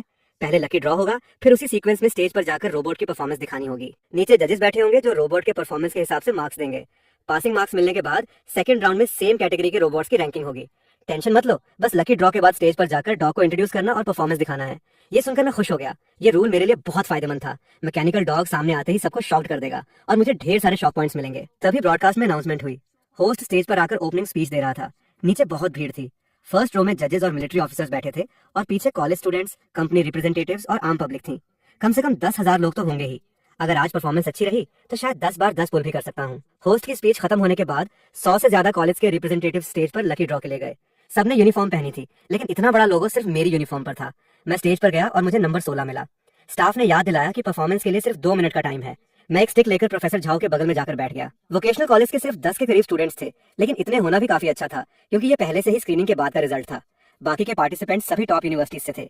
ड्रॉ खत्म होने के बाद नंबर 1 टीम स्टेज पर गई। जियांगचेन यूनिवर्सिटी की सू वानकिंग ने 8 पैरों वाले स्पाइडर रोबोट को इंट्रोड्यूस किया। ये न सिर्फ कई तरह के टेरेन पर चल सकता है, बल्कि इसकी स्पीड 35 किलोमीटर प्रति घंटा है। साथ ही ये ऑब्स्टिकल से बच सकता है और लोगों के साथ इंटरेक्ट भी कर सकता है। रोबोट की परफॉर्मेंस बहुत फ्लेक्सिबल थी। नीचे बैठे लोगों ने खूब तालियां बजाई। इसके बाद बीजिंग यूनिवर्सिटी के झांग यांग स्टेज पर आए और उन्होंने अपना मैकेनिकल डॉग दिखाया। सच कहूं तो डिजाइन काफी अच्छा था, एकदम फ्यूचरिस्टिक लुक था। नीचे वालों ने फिर से तालियां बजाई। जैसे जैसे एक एक रोबोट स्टेज पर आ रहा था, सब में कुछ ना कुछ यूनिक था। शुरुआती कुछ रोबोट्स जल्दी ही खत्म हो गए और फिर मैं अपना बॉक्स लेकर बैक स्टेज पर वेट करने चला गया। 10 मिनट बाद होस्ट ने मेरा नाम पुकारा। मैंने माइक पकड़ा। मैं जियांगझो वोकेशनल कॉलेज का जियांग चेन हूँ और मैं अपना सिमुलेटेड मैकेनिकल डॉग पेश करने जा रहा हूँ। मैंने बॉक्स खोला, मैकेनिकल डॉग बाहर निकला, मेरे पैरों के चारों तरफ एक चक्कर लगाया और प्यार से अपना सिर मेरे पैर पर रगड़ा। पूरा हॉल हैरान रह गया। ये मैकेनिकल डॉग बिल्कुल असली डॉग जैसा लग रहा है और इसके मूव्स भी बिल्कुल असली लग रहे हैं। फर्स्ट रो में बैठे रिसर्चर्स प्रोफेसर शेन को छोड़कर सबकी आंखें फटी रह गईं। जितना ज्यादा वे टेक्नोलॉजी समझते थे, उतना ही ज्यादा शॉक्ड होते थे। भला ऐसा मैकेनिकल डॉग कोई वोकेशनल कॉलेज का स्टूडेंट कैसे बना सकता है? मेरे कानों में सिस्टम की आवाज गूंजी। Shock points plus 780। मैंने नीचे झुककर डॉग को हाई करने का कमांड दिया और 260 शॉक पॉइंट्स और जुड़ गए। सिर्फ 10 सेकंड में मेरे पास 10 पुल के लिए पर्याप्त पॉइंट्स हो गए। फिर मैंने इंट्रोडक्शन जारी रखा। इस मैकेनिकल डॉग की टॉप स्पीड 120 किलोमीटर प्रति घंटा है। ये 10 मीटर ऊंची जंप लगा सकता है और सबसे दूर 20 मीटर तक जंप कर सकता है। मैकेनिकल डॉग सीधे स्टेज के एक कोने में दौड़ा, फिर एक छोटी सी स्प्रिंट के साथ उसने जोर से छलांग लगाई। हवा में एक खूबसूरत आर्क बनाता हुआ वो स्टेज के दूसरे कोने में जाकर लैंड हुआ। नीचे बैठे लोग हैरानी से शोर मचाने लगे। मेरे कानों में फिर से शॉक पॉइंट्स की नोटिफिकेशन गूंजी। फिर मैंने बोलना जारी रखा। इस मैकेनिकल डॉग की इन्फॉर्मेशन प्रोसेसिंग एबिलिटी भी बहुत स्ट्रांग है। जाओ और प्रोफेसर शेन का नेम प्लेट उठाकर लाओ। मैकेनिकल डॉग तुरंत स्टेज से नीचे कूदा। एकदम सटीक तरीके से प्रोफेसर शेन के सामने जाकर नेम प्लेट को अपने मुंह में दबाया और एक ही झटके में वापस स्टेज पर आ गया। ये सारा एक्शन एकदम स्मूथ और बिना किसी रुकावट के था। इसे वापस रखाओ। डॉग के लैंड होते ही वो फिर से कूदा और वापस प्रोफेसर शेन के सामने जाकर नेम प्लेट रखाया। 2 मिनट खत्म हो गए और मैंने कुल 2880 शॉक पॉइंट्स कमा लिए थे। मैं लगभग 3 बार 10 पुल कर सकता था और एक्सोस्केलेटन आर्मर टेक्नोलॉजी खरीदने के लिए सिर्फ 1000 पॉइंट्स और चाहिए थे। लेकिन तभी मिलिट्री यूनिफॉर्म पहने एक कर्नल लेई ने सवाल पूछा, क्या इस डॉग पर हैवी वेपन्स माउंट किए जा सकते हैं? मैंने सिर हिलाते हुए मजाक में मना कर दिया। फिलहाल मैं इलेक्ट्रोमैग्नेटिक रेलगन को एक्सपोज नहीं कर सकता था। फिर मैंने जवाब दिया, मेरे डिजाइन किए गए मैकेनिकल डॉग में अपनी अटैक एबिलिटी है। इस पर राइफल माउंट करना इसके बैलेंस को बिगाड़ देगा। कर्नल लेई बहुत हैरान हुए। इस डॉग में अटैक एबिलिटी है? बिल्कुल है। क्या आप डेमोन्स्ट्रेशन देखना चाहेंगे? मैंने आसपास देखा लेकिन कोई सही टारगेट नहीं मिला। कर्नल लेई मेरी बात समझ गए और उन्होंने तुरंत इशारा किया। उनके पीछे खड़े एक सैनिक ने तुरंत एक बॉक्स खोला। बॉक्स के अंदर से कैमोफ्लाज पैंट वाला एक मिलिट्री मैकेनिकल डॉग खड़ा हो गया। इस मिलिट्री डॉग की पीठ पर 2 राइफल्स माउंट थी। मैंने तुरंत वांकाई को डिस्ट्रॉय करने का कमांड दिया। वांकाई बिजली की तेजी से दौड़ा और अपने मेटल के दांतों से भरे जबड़े को खोलते हुए मिलिट्री डॉग की गर्दन पर जोर से काटा। कड़कड़ाहट की आवाज आई। मिलिट्री डॉग की गर्दन पर सीधा एक बड़ा छेद हो गया। कुछ तार अभी भी जुड़े हुए थे। वांकाई ने अपना सिर झटका और साथ ही अपने पंजे को वायर्स पर रखा। पंजे के आगे से 2 सेंटीमीटर लंबा एक शार्प ब्लेड बाहर निकला और उसने सारे वायर्स काट दिए और मिलिट्री डॉग का सिर पूरी तरह अलग कर दिया। मिलिट्री डॉग अभी भी हिल रहा था क्योंकि उसके सिर पर सिर्फ कैमरा और सेंसर्स थे, जबकि कंट्रोलर और पावर मॉड्यूल उसके धड़ में थे। लेकिन वांकाई नहीं रुका। उसने अपने पंजे से एक जोरदार वार किया। शार्प ब्लेड ने मिलिट्री डॉग के धड़ को चीर दिया। वांकाई ने फिर से एक बड़ा बाइट लिया। उसकी सुपर टॉर्क वाली खतरनाक बाइटिंग फोर्स और मजबूत दांतों ने मिलिट्री डॉग का बाहरी कवच पलक झपकते ही तोड़ दिया। जैसे ही दांत अंदर घुसे, वांकाई ने जोर से अपना सिर ऊपर उछाला और मिलिट्री डॉग के धड़ के अंदर से एक सर्किट बोर्ड बाहर खींच लिया। चिंगारियां निकलने लगी और करंट के शॉर्ट सर्किट की चटाक चटाक की आवाज पूरे हॉल में गूंज उठी। System, notification, shock points plus 800। Colonel Lei हैरानी से अपना मुंह खोले खड़े रह गए। वे यकीन नहीं कर पा रहे थे। ये स्पीड और कॉम्बैट पावर बहुत ही खतरनाक थी। अगर टारगेट कोई इंसान होता तो क्या वो बच पाता? जवाब था बिल्कुल नहीं। कर्नल लेई की आंखें चमक उठीं क्योंकि वे अच्छी तरह जानते थे कि बैटलफील्ड पर मैकेनिकल डॉग्स का मुख्य काम 2 होता है। पहला, रिकॉन और सिचुएशन चेक करना। दूसरा, ग्राउंड फोर्स के साथ आगे बढ़ना। सिर्फ मिसाइल्स, बमिंग या ड्रोन स्ट्राइक से दुश्मन को पूरी तरह खत्म नहीं किया जा सकता। जंग जीतने के लिए ग्राउंड फोर्स को आगे बढ़ना ही पड़ता है। अब उन्होंने main battle tank production line भी चालू कर दी है ताकि ग्राउंड पुश को स्ट्रॉन्ग किया जा सके। मैकेनिकल डॉग्स ग्राउंड पुश के दौरान इंसानों की जगह ले सकते हैं, जिससे सैनिकों की जानें बचेंगी। राइफल्स के साथ वाला मिलिट्री डॉग अब उन्हें मेरे डॉग के सामने बिल्कुल बेकार लग रहा था। ऐसा लग रहा था कि जियांगझो के इस मैकेनिकल डॉग पर राइफल्स लगाना सच में एक बेवकूफी थी। मिलिट्री के बाकी ऑफिसर्स भी हैरानी से देख रहे थे। उनमें से ज्यादातर थोड़ी बहुत टेक्नोलॉजी समझते थे। क्या ये मैकेनिकल डॉग थोड़ा ज्यादा ही ओवर पावरफुल नहीं लग रहा? प्रोफेसर शेन और प्रोफेसर झाओ भी हैरान थे। ये पहली बार था जब उन्होंने देखा कि किसी मैकेनिकल डॉग की अटैक पावर इतनी स्ट्रांग हो सकती है। एक ही बाइट में मिलिट्री का डॉग चकनाचूर हो गया, ये जानते हुए कि मिलिट्री के डॉग का बाहरी कवच स्पेशल मेटल का बना होता है, लेकिन इसे चबाने में एकदम आलू चिप्स जैसा क्रंची लगा। इसके बाद मैं अपने डॉग को लेकर स्टेज से नीचे उतरा। सबसे पहले मुझे हजारों लोगों की हैरान भरी नजरों का सामना करना पड़ा। बहुत से लोग मेरी यूनिफॉर्म पर लगे विशाल लोगों को देखकर यकीन नहीं कर पा रहे थे कि एक वोकेशनल कॉलेज से भी इतना बड़ा जीनियस निकल सकता है। कर्नल लेई इस वक्त एग्जिट पर मेरा इंतजार कर रहे थे। उन्होंने अपना फोन निकाला और मेरे साथ कॉन्टैक्ट इन्फॉर्मेशन एक्सचेंज की और फिर वापस जजेस की टेबल पर जाकर बैठ गए। नंबर 17 पर आने वाले स्टूडेंट अपना मैकेनिकल डॉग लेकर स्टेज पर गए। माइक पकड़ते ही वे कुछ बोल ही नहीं पाए। उन्होंने बैक स्टेज पर मेरे डॉग की परफॉर्मेंस देखी थी और वे अभी भी उस शौक से बाहर नहीं आए थे। अगर मेरा डॉग नहीं होता तो उनका डॉग स्टेज पर जाकर अपनी फ्लेक्सिबिलिटी और स्टेबिलिटी से काफी अच्छे मार्क्स हासिल कर लेता, लेकिन अब मेरे डॉग के सामने उनका डॉग बिल्कुल कबाड़ लग रहा था। कंपटीशन जो पहले बहुत ही रोमांचक और रंगारंग लग रही थी, अब बिल्कुल बोरिंग हो गई थी। मैंने बाकी की परफॉर्मेंस नहीं देखी और सीधे अपने वर्कशॉप में जाकर रिवॉर्ड्स एक्सचेंज करने लगा। सिस्टम नोटिफिकेशन, बधाई हो, होस्ट को मेमोरी एनहांसमेंट मिल गया है। मेमोरी एनहांसमेंट को फोटोग्राफिक मेमोरी में अपग्रेड कर दिया गया है। अचानक मुझे अपनी भौं के बीच एक ठंडक महसूस हुई और पलक झपकते ही ये ठंडक मेरे पूरे दिमाग में फैल गई। मेरे विचार एकदम क्लियर और शार्प हो गए। मैंने तुरंत मशीन टूल का मैनुअल उठाया, एक रैंडम पेज खोला, एक नजर डाली और बंद कर दिया। मैं हैरान रह गया। जब भी मैं चाहता उस पेज का सारा कंटेंट मेरी आंखों के सामने तैरने लगता। टेक्स्ट, इलस्ट्रेशन और पेज के डिजाइन तक सब कुछ एकदम परफेक्टली याद हो गया था। 1 सेकंड से भी कम टाइम में मेरे दिमाग ने सारा डेटा सेव कर लिया था। तो ये है एक जीनियस होने का असली एहसास। दूसरी तरफ कंपटीशन साइट पर स्टेज पर जाने वालों में जीतने का जुनून खत्म हो चुका था और नीचे बैठे लोगों में भी कोई एक्साइटमेंट नहीं बची थी, क्योंकि मेरी एंट्री ने सबकी एक्सपेक्टेशन को बहुत ऊपर बढ़ा दिया था। परफॉर्मेंस खत्म होने के बाद जजेस का एक ग्रुप बेसब्री से मेरे वर्कशॉप की तरफ दौड़ा। कर्नल ले भी उनके साथ थे। वे सब फिर से मैकेनिकल डॉग को देखने के लिए बेताब थे। मैंने डॉग को बाहर निकाला और बूढ़े प्रोफेसर ने उसे चारों तरफ से घेर लिया। किसी को कंफ्यूजन था कि मैकेनिकल डॉग की जीभ क्यों है। मैंने एक्सप्लेन किया कि जीभ के अंदर सेंसर्स लगे हैं जो ये चेक करते हैं कि वो क्या काट रहा है, ताकि उसके दांत खराब न हो। इस जवाब ने मुझे 12 शॉक पॉइंट्स दिलाए। मुझे थोड़ी निराशा हुई। भला इसमें हैरान होने वाली क्या बात है? एक प्रोफेसर को यकीन नहीं हुआ कि मैकेनिकल डॉग को सिर्फ एक इंसान ने डिजाइन और मैन्युफैक्चर किया है। वे असली रिसर्चर से मिलना चाहते थे। प्रोफेसर शेन ने बीच बचाव किया और बताया कि उन्होंने खुद अपनी आंखों से इसे असेंबल होते देखा है और ये मैथ्स के सवाल भी पलक झपकते सॉल्व कर देता है। लेकिन किसी को यकीन नहीं हुआ। मैं भी सफाई देने के मूड में नहीं था। देखना है तो देखो, नहीं देखना तो निकल जाओ। हमें कंफर्म करना होगा कि इस मैकेनिकल डॉग का असली मेकर कौन है, वरना हम तुम्हें कंपटीशन से डिस्क्वालीफाई कर देंगे। अगर हर कोई बाहर का बनाया हुआ रोबोट लाकर कंपटीशन में हिस्सा लेने लगे तो इस कंपटीशन की कोई फेयरनेस नहीं रह जाएगी। जब तक तुम ये प्रूव न कर दो कि ये डॉग तुमने बनाया है। मैंने मुंह बनाते हुए कहा, तो पहले आप ये प्रूव करो कि ये मैंने नहीं बनाया। अगर और कोई बात नहीं है तो प्लीज मुझे डिस्टर्ब मत करो। ये कहते ही वांकाई जैसे सब समझ गया हो मुड़कर मेरे पैरों के पास आकर बैठ गया और बाकी सबको इग्नोर करने लगा। बूढ़े प्रोफेसर मेरे इतने रूखे रवैये को देखकर गुस्से से लाल हो गए। अब तुम्हें ये प्रूव करना होगा कि ये तुम्हारी रिसर्च है। क्या इसके डिजाइन ब्लूप्रिंट्स हैं? हाँ है, मेरे दिमाग में। क्या सारे पार्ट्स के पैरामीटर्स याद हैं? बूढ़े प्रोफेसर हंस पड़े। तुम्हारे दिमाग में? क्या तुम्हारा दिमाग कोई सुपर कंप्यूटर है? क्या तुम्हें पता है इस मैकेनिकल डॉग में कितने पार्ट्स हैं? 934 पार्ट्स। तो फिर इस डॉग की मेटल पूंछ के दूसरे सेगमेंट की लंबाई कितनी है? लंबाई 17.6 मिलीमीटर, चौड़ाई 15.4 मिलीमीटर और मोटाई 2 मिलीमीटर। मैंने हाथ से एक झटके में उस पार्ट का स्केच भी बना दिया। उन बूढ़े प्रोफेसर की आंखें अपने आप बड़ी हो गईं। उन्होंने कागज पर बने स्केच को देखा और फिर डॉग की पूंछ के दूसरे सेगमेंट को। दोनों एकदम सेम थे। मैंने उनके चेहरे देखे और मेरे माथे पर शिकन आ गई। क्या आप लोग जीनियस नहीं हैं? आपकी मेमोरी इतनी कमजोर कैसे है?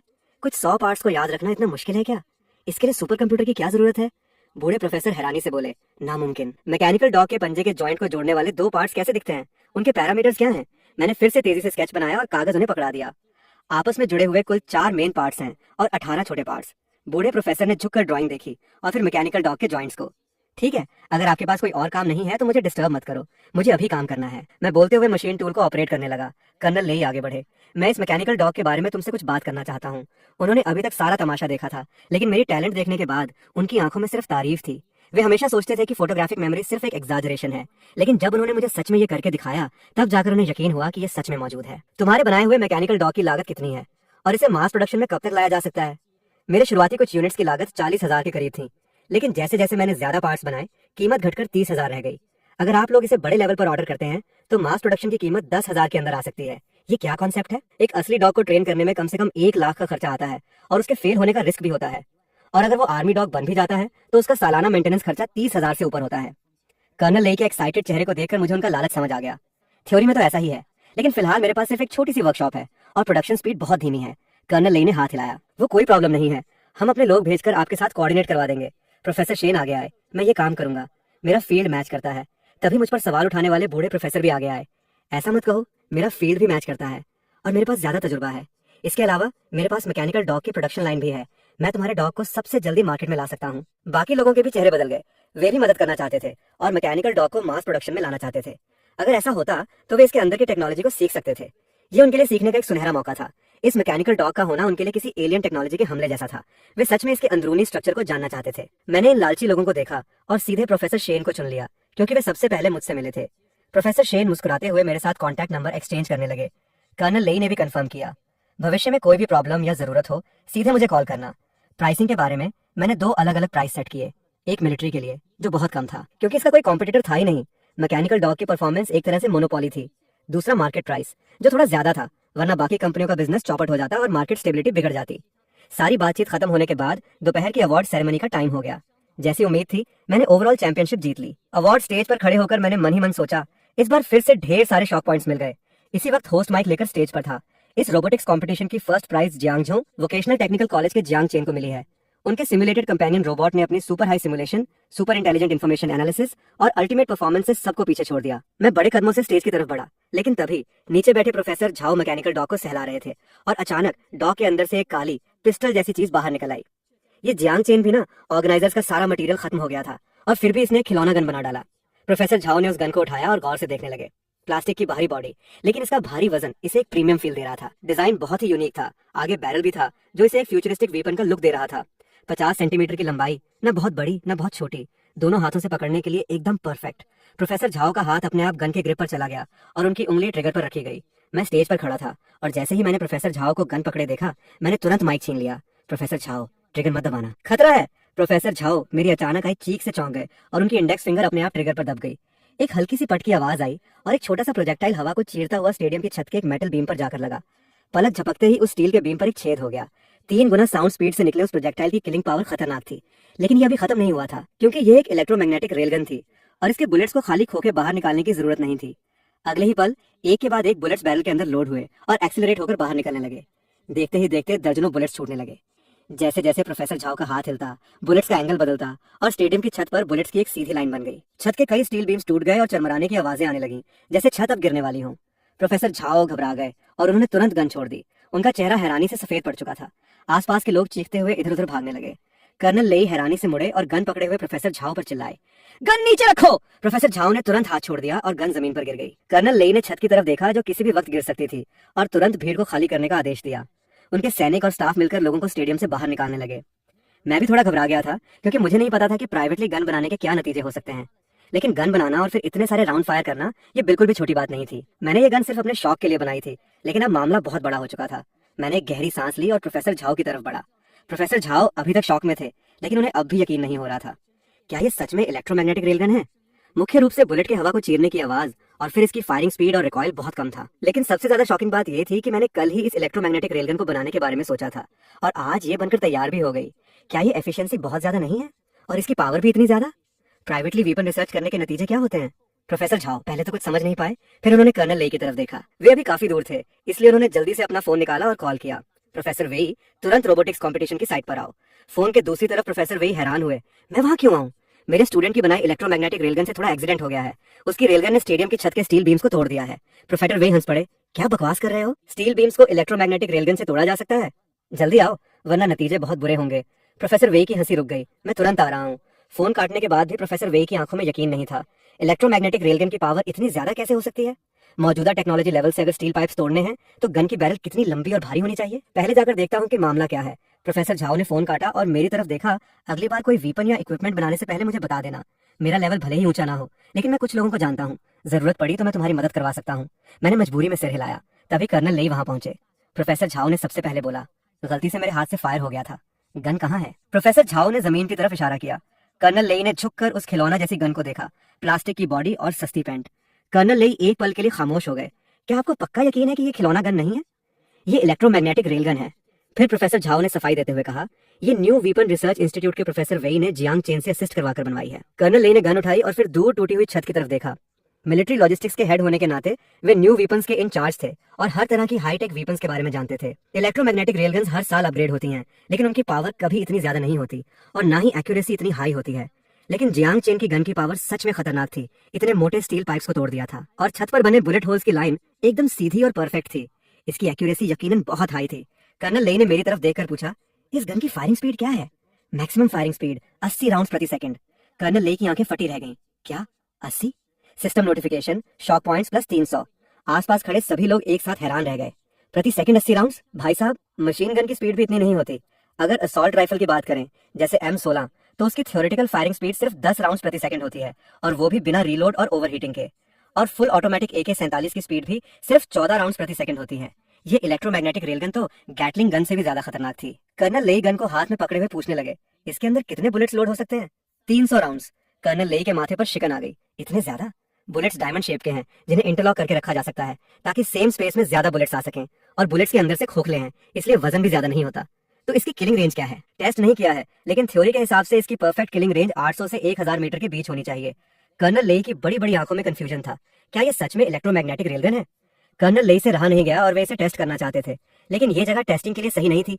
चलो शूटिंग रेंज पर चलते हैं। मैंने छत की तरफ इशारा करते हुए पूछा, इसका क्या होगा? मैं ऑर्गेनाइजर से बात कर लूंगा। कर्नल लेई ने सारी जिम्मेदारी अपने ऊपर ले ली। तब जाकर मेरे दिल का बोझ हल्का हुआ। इसके बाद कर्नल लेई सबको लेकर लाइट वीपन रिसर्च इंस्टीट्यूट की तरफ निकल गए। वहाँ एक प्रोफेशनल शूटिंग रेंज थी। रेंज बहुत बड़ी थी। अंदर जाते ही मुझे ढेर सारे हाईटेक इक्विपमेंट्स और हाई स्पीड कैमरे दिखे और फोन पर बात करने वाले प्रोफेसर वेई भी वहाँ इंतजार कर रहे थे। प्रोफेसर वेई हमें रेंज के साइड में बने व्यूइंग प्लेटफॉर्म पर ले गए। वहाँ एक विशाल बुलेट प्रूफ ग्लास था जिससे टेस्टिंग एरिया साफ दिखता था और 4 बड़ी स्क्रीन्स थी जहाँ सारा डेटा लाइव आ रहा था।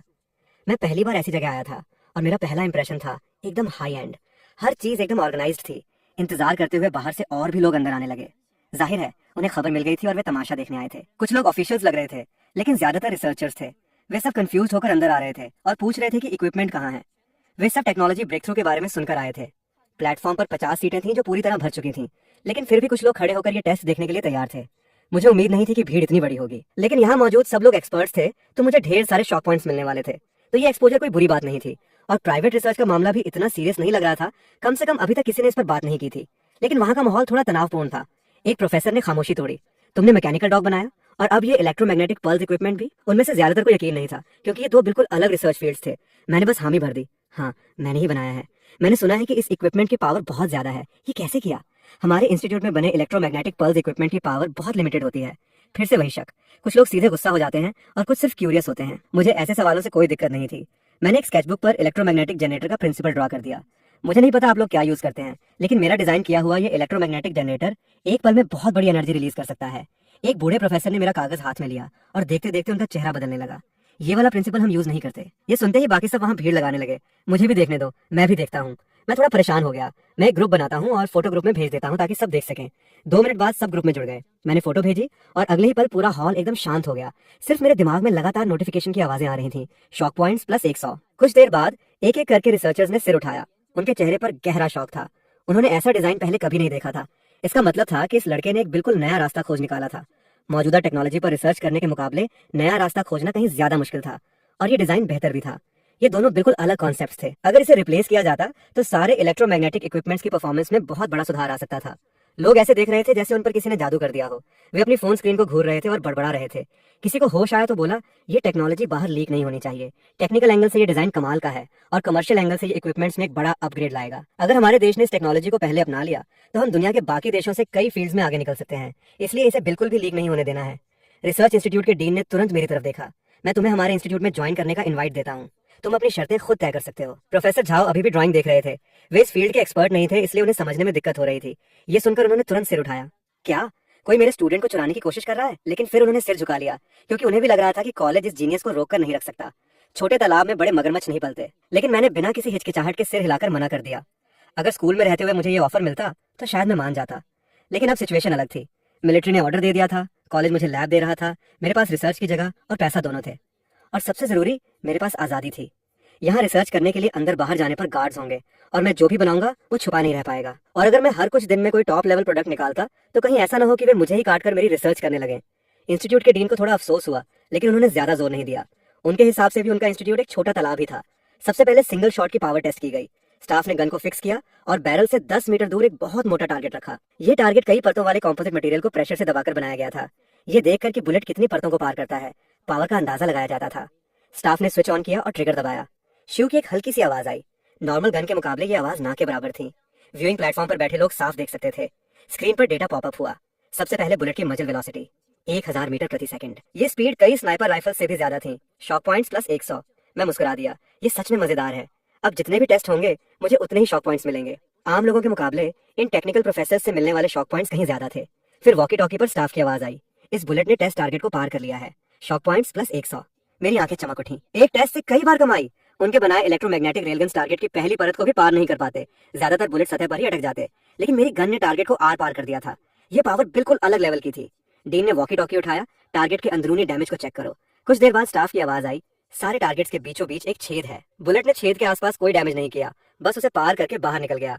ये जानते हुए कि नॉर्मल गन की बुलेट इंसान को मारती है तो बहुत बड़ा डैमेज करती है, जैसे माथे पर छोटा छेद और पीछे बड़ा गड्ढा। कर्नल लेई का चेहरा थोड़ा बदल गया। बाकी लोग देख रहे थे कि बुलेट की किलिंग पावर कम है, लेकिन वे देख रहे थे कि ये बुलेट दीवारों को पार कर सकती है। शहरी जंग के दौरान इंफ्रारेड थर्मल सेंसर से दुश्मन की लोकेशन पता करके सीधे दीवार के पार फायर किया जाता है। पहले इसके लिए मशीन गन्स, मिसाइल्स या रॉकेट लॉन्चर्स का इस्तेमाल होता था, क्योंकि नॉर्मल गन्स की पेनिट्रेशन पावर कम होती थी। लेकिन अब अगर ऐसी गन हो तो एक अकेला सैनिक भी दीवार के पार फायर कर सकता है, जिससे सैनिकों के घायल होने का रिस्क बहुत कम हो जाएगा। टेस्ट जारी रहा। इस बार टारगेट को 2 मीटर मोटा कर दिया गया। एक हल्की आवाज के साथ बुलेट ने 1.5 मीटर के टारगेट को पार किया और तब जाकर रुकी।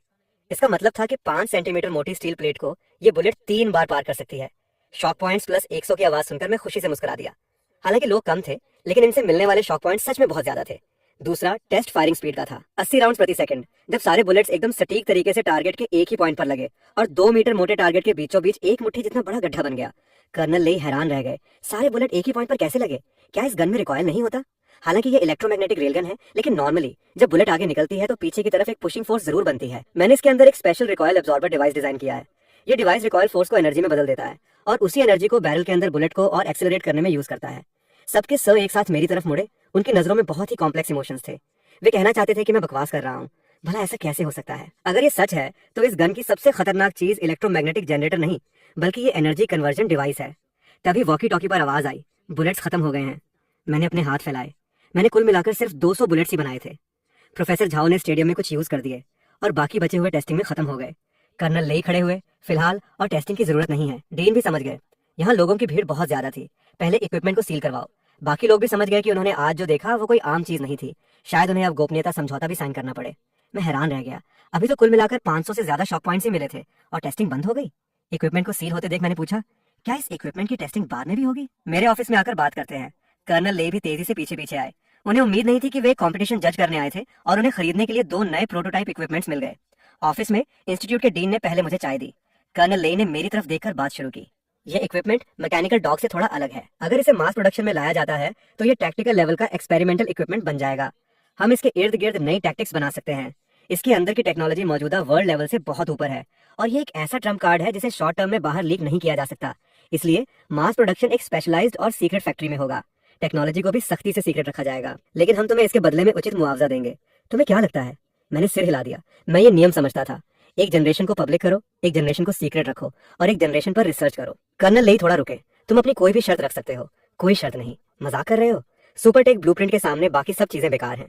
कर्नल लेई की आंखों की गहराई में एक चमक आई। हर कोई इस लड़के जितना बिंदास नहीं हो सकता। तुम बेफिक्र रहो, टेक्नोलॉजी के पेटेंट्स अभी भी तुम्हारे ही नाम पर रहेंगे और भविष्य में इस टेक्नोलॉजी के एप्लीकेशन से जो भी रेवेन्यू होगा वो भी तुम्हारा ही होगा। ये बाद में देखेंगे। मैं खड़ा हुआ। अगर और टेस्टिंग नहीं करनी है तो मैं निकलता हूँ। ऑफिस से बाहर निकलते ही प्रोफेसर झाओ बेसब्री से इंतजार कर रहे थे। मुझे बाहर आता देख उन्होंने राहत की सांस ली। वे डर रहे थे कि कहीं ऊपर वाले मुझ पर सवाल न उठाएं। कॉलेज वापस जा रही कार में मैंने सुपरटेक ब्लूप्रिंट खोला। इसमें अभी भी बहुत सारे हाईटेक प्रोडक्ट्स थे। मैंने मन ही मन सोचा, पता नहीं इन्हें एक्सचेंज करने के लिए कितने शॉक पॉइंट्स चाहिए होंगे। अच्छी बात यह थी कि अभी शॉक पॉइंट्स कमाना बहुत मुश्किल नहीं था। तभी मेरी नजर एक उड़ने वाली डिस्क पर पड़ी जिसका नाम हॉवरबोर्ड था। मेरी आंखें चमक उठी। ये चीज खाना डिलीवर करने के लिए एकदम परफेक्ट थी। इसमें कोई झटके नहीं लगेंगे और सूप की एक बूंद भी नहीं गिरेगी और इसका विजुअल इफेक्ट भी कमाल का होगा, जिससे मुझे पक्का ढेर सारे शॉक पॉइंट्स मिलेंगे। मैकेनिकल डॉग और इलेक्ट्रोमैग्नेटिक गन के मुकाबले ये हॉवरबोर्ड ज्यादा डायरेक्ट था। जो भी इसे देखेगा, अगर वो बेवकूफ नहीं है तो वो हैरान जरूर होगा। मैंने बिना सोचे इसे एक्सचेंज करने का फैसला किया। प्रिंसिपल समझने के बाद मेरे माथे पर शिकन आ गई। इस होवरबोर्ड का टेक्निकल लेवल थोड़ा ज्यादा हाई था। पता नहीं कॉलेज की लैब इसे संभाल पाएगी या नहीं। अगर मैं इसे बना नहीं पाया तो बहुत बेइज्जती होगी। कार जल्द ही कॉलेज पहुंच गई। कॉलेज के मेन गेट पर एक बहुत बड़ा बैनर लगा हुआ था। हमारे कॉलेज के second year student Jiang chain ने नेशनल रोबोटिक्स कंपटीशन में फर्स्ट प्राइज जीती है। लाल बैनर इतना बड़ा था कि उसने कॉलेज के नाम को भी ढक लिया था। गेट पर कॉलेज के लीडर्स और प्रिंसिपल खुद मौजूद थे। उन्हें पहले ही सब पता चल चुका था क्योंकि कुछ बड़ी कंपनियों के बिजनेस कॉल्स उनके फोन पर आने लगे थे। पिछले कुछ दिनों से अनगिनत लोग कॉलेज को कॉल करके कॉपरेशन की मांग कर रहे थे और एक्सक्लूसिव राइट्स के लिए बड़ी रकम देने को तैयार थे। ऐसे माहौल में वे सब हैरानी से भीड़ के बीच खड़े मुझे देख रहे थे। क्या ये वही वर्कहॉलिक लड़का नहीं है? क्या हुआ? अब नाटक बंद कर दिया? क्या ये कोई अमीर घर का लड़का है? बगल के स्टूडेंट्स ने दूसरी तरफ लगे नोटिस बोर्ड की तरफ इशारा किया। इतना बड़ा फोटो दिख नहीं रहा क्या? जियांग चेन, हमारे कॉलेज का आउटस्टैंडिंग स्टूडेंट, जिसने कॉलेज में रहते हुए वर्ल्ड क्लास मैकेनिकल डॉग बनाया और नेशनल रोबोटिक्स कंपटीशन में फर्स्ट प्राइज जीती। क्या खाना डिलीवर करने वाला डॉग इसने खुद बनाया था? एक पल के लिए वहां से गुजरने वाले सारे स्टूडेंट्स रुक गए और देखने लगे। मुझे जानने वाले बहुत से लोग थे और ये कॉन्ट्रास्ट सच में बहुत ज्यादा था। इतना ज्यादा कि उन्हें यकीन नहीं हो रहा था। मैं भी पहली बार इतने सारे कॉलेज लीडर से घिरा हुआ आगे बढ़ रहा था। सब मुझे एक्सपेरिमेंट बिल्डिंग तक छोड़ने आए। प्रिंसिपल ने एक्सपेरिमेंट बिल्डिंग की 4th फ्लोर की तरफ इशारा किया। ये पूरी बिल्डिंग की सबसे बेस्ट इक्विपमेंट्स वाली फ्लोर है और इसे इसी साल अपग्रेड किया गया है। मीटिंग में फैसला हुआ है कि आज से लेकर तुम्हारे ग्रेजुएशन तक ये पूरी फ्लोर तुम्हारी है। मैं बेसब्री से लैब के अंदर गया। सबसे पहले मेरी नजर high precision CNC machine tool पर पड़ी और वो भी 9 एक्सिस सिंक्रोनाइज्ड। मेरी पुरानी वर्कशॉप वाली मशीन सिर्फ 3 एक्सिस थी। सच में अब मेरे पास असली हथियार आ गए थे और मैकेनिकल इंजीनियरिंग के अपने इंस्टिंक्ट से मैं बता सकता था कि ये इक्विपमेंट बिल्कुल नया था। बाकी के एक्सपेरिमेंटल इक्विपमेंट्स को देखकर न सिर्फ वे नए थे बल्कि लेटेस्ट मॉडल्स भी थे। मैं एक्साइटमेंट में एक एक मशीन को चेक कर रहा था और मेरी आंखें चमक रही थीं। यहाँ सच में हॉवरबोर्ड बनाया जा सकता था। मैं मशीन के पास गया और पैरामीटर्स इनपुट करने लगा। कॉलेज के लीडर्स मेरे काम में व्यस्त होने को देखकर हैरान रह गए। ऐसा मत करो, आते ही तुमने हमें इग्नोर कर दिया। वे तो एक बड़ी अवार्ड सेरेमनी करना चाहते थे और मैकेनिकल डॉग की टेक्नोलॉजी का क्या करना है इस पर भी डिस्कशन करना था। प्रोफेसर शेन ने मुझे काम करता देख कॉलेज लीडर्स की तरफ देखकर बोले, मेरा नाम शेन है और फिलहाल मैं जियांग चेन का असिस्टेंट हूँ। डीन हैरानी से प्रोफेसर शेन को देखने लगे। असिस्टेंट? ये क्या बकवास है? अगर स्टूडेंट को हायर नहीं कर पाए तो खुद को ही असिस्टेंट बना लिया। इतनी शर्मनाक हरकत। प्रोफेसर शेन ने डीन की नजरों को देखते हुए एक्सप्लेन किया, मुझे मिलिट्री ने असाइन किया है। आगे मिलिट्री को मैकेनिकल डॉग्स का एक बैच खरीदना है, इसलिए उन्होंने मुझे इसके मास प्रोडक्शन मॉडल को डिजाइन करने में मदद करने के लिए भेजा है। कॉलेज के लीडर्स भी बेवकूफ नहीं थे। प्रोफेसर शेन का मतलब साफ था कि मैकेनिकल डॉग को मिलिट्री ने पसंद कर लिया है और इसे सिविलियन यूज के लिए लाना है या नहीं ये ऊपर वाले तय करेंगे। उससे पहले किसी भी प्राइवेट कॉर्पोरेशन का चांस नहीं था। लेकिन लीडर्स को इसका जरा भी अफसोस नहीं था, बल्कि उनकी आंखें चमक उठी। एक प्रोडक्ट का सिविलियन यूज और मिलिट्री यूज, ये दोनों बिल्कुल अलग कॉन्सेप्ट्स हैं। कॉलेज के लिए मिलिट्री यूज के फायदे कहीं ज्यादा हैं। नाम तो बड़ा होगा ही, साथ ही भविष्य में कॉलेज को फायदे ही फायदे होंगे। प्रोफेसर शेन उनके चेहरे देखकर मुस्कुरा दिए। इन लोगों की किस्मत सच में अच्छी थी जो इन्हें जियांग चेन जैसा स्टूडेंट मिल गया। ठीक है, जियांग चेन को अभी काम करना है, उसे डिस्टर्ब मत करो। डीन ने तुरंत बात संभाली। हम एक अवार्ड सेरेमनी करने का सोच रहे थे, आपको कैसा लगता है? प्रोफेसर शेन ने हाथ हिलाया। ये सब दिखावा मत करो। एक रिसर्चर के तौर पर आमतौर पर उन्हें ऐसी फालतू चीजों में बिजी रहना पसंद नहीं होता। मैंने तुरंत सिर घुमाया जैसे मुझे कोई इशारा मिल गया हो। मुझे लगता है कि सेरेमनी होनी चाहिए। तो हम जल्दी से तैयारी करते हैं। क्या अवार्ड सेरेमनी के लिए हमें स्पीच तैयार करनी होगी? स्पीच मैं खुद तैयार कर लूंगा। बहुत जल्दी मत करो, इसे 5 दिन बाद रखो। मैंने अनुमान लगाया कि हॉवरबोर्ड बनाने में मुझे 5 दिन लगेंगे और तब तक मुझे पक्का ढेर सारे शॉक पॉइंट्स मिल जाएंगे। डीन को भी लगा कि इस मौके को वेस्ट नहीं करना चाहिए, इसे बहुत बड़े लेवल पर प्रमोट करना चाहिए। उन्होंने फैसला किया कि उस दिन सभी कैंपस के स्टूडेंट्स को बुलाया जाएगा। इसके बाद मैंने मुड़कर फिर से काम शुरू कर दिया। बीच में एक SMS आया, कॉलेज का 3 लाख का बोनस भी मेरे अकाउंट में आ चुका था। दूसरी तरफ मिलिट्री लॉजिस्टिक्स डिपार्टमेंट में कर्नल लेई के हाथ में एक टेस्ट रिपोर्ट थी। ये मैकेनिकल डॉग की फील्ड टेस्टिंग और कॉम्बैट टेस्ट की रिपोर्ट थी। सिर्फ परफॉर्मेंस बताने से ऑर्डर नहीं दिया जा सकता। जब तक कि ये टेस्ट पास न कर ले तब तक मीटिंग करके परचेज क्वांटिटी तय नहीं की जा सकती। फाइल खोलते ही सबसे ऊपर बड़े अक्षरों में लिखा था top secret test report. Colonel Lei हैरान रह गए। ये टॉप सीक्रेट लेवल की थी। हमारे देश में 3 सीक्रेसी लेवल होते हैं, सीक्रेट, कॉन्फिडेंशियल और टॉप सीक्रेट। टॉप सीक्रेट सबसे हाईएस्ट लेवल होता है, लेकिन चूंकि वे इस फाइल को हैंडल कर रहे थे और इस मामले में शामिल थे, इसलिए वे इसे देख सकते थे। उन्होंने मैकेनिकल डॉग की कॉम्बैट एबिलिटी के बारे में पढ़ा। 3 9 सदस्यों वाली स्पेशल फोर्स टीम्स के एम्बुश के बावजूद इसने अपने टारगेट को डिस्ट्रॉय किया और बिना किसी नुकसान के वापस आ गया। कर्नल लेई के पूरे शरीर पर गूज़बम्स आ गए। ये कैसे हुआ? साइट पर यकीनन बम ट्रैप्स, माइंस और गोलियों की बारिश रही होगी। हमारे देश की स्पेशल फोर्स की निशानेबाजी बहुत अच्छी होती है। डॉग की स्पीड से भी गोली से बचना नामुमकिन होना चाहिए। उन्होंने आगे पढ़ना जारी रखा। इस मैकेनिकल डॉग की इन्फॉर्मेशन प्रोसेसिंग एबिलिटी बहुत स्ट्रांग है। कमांड मिलने के बाद ये आजादी से मिशन पूरा करता है। टेस्टिंग में इसे एक एरिया के सारे दूसरे मैकेनिकल डॉग्स को डिस्ट्रॉय करने का कमांड दिया गया। बिना किसी एक्स्ट्रा इन्फॉर्मेशन के इसने बहुत तेजी से मिशन पूरा किया और पूरे एरिया को क्लियर करने के बाद भी वहां पेट्रोलिंग करता रहा। कर्नल लेई के हाथ कांप रहे थे जब उन्होंने दूसरा पेज खोला। उन्होंने मैकेनिकल डॉग के बेसिक परफॉर्मेंस टेस्ट को पढ़ा।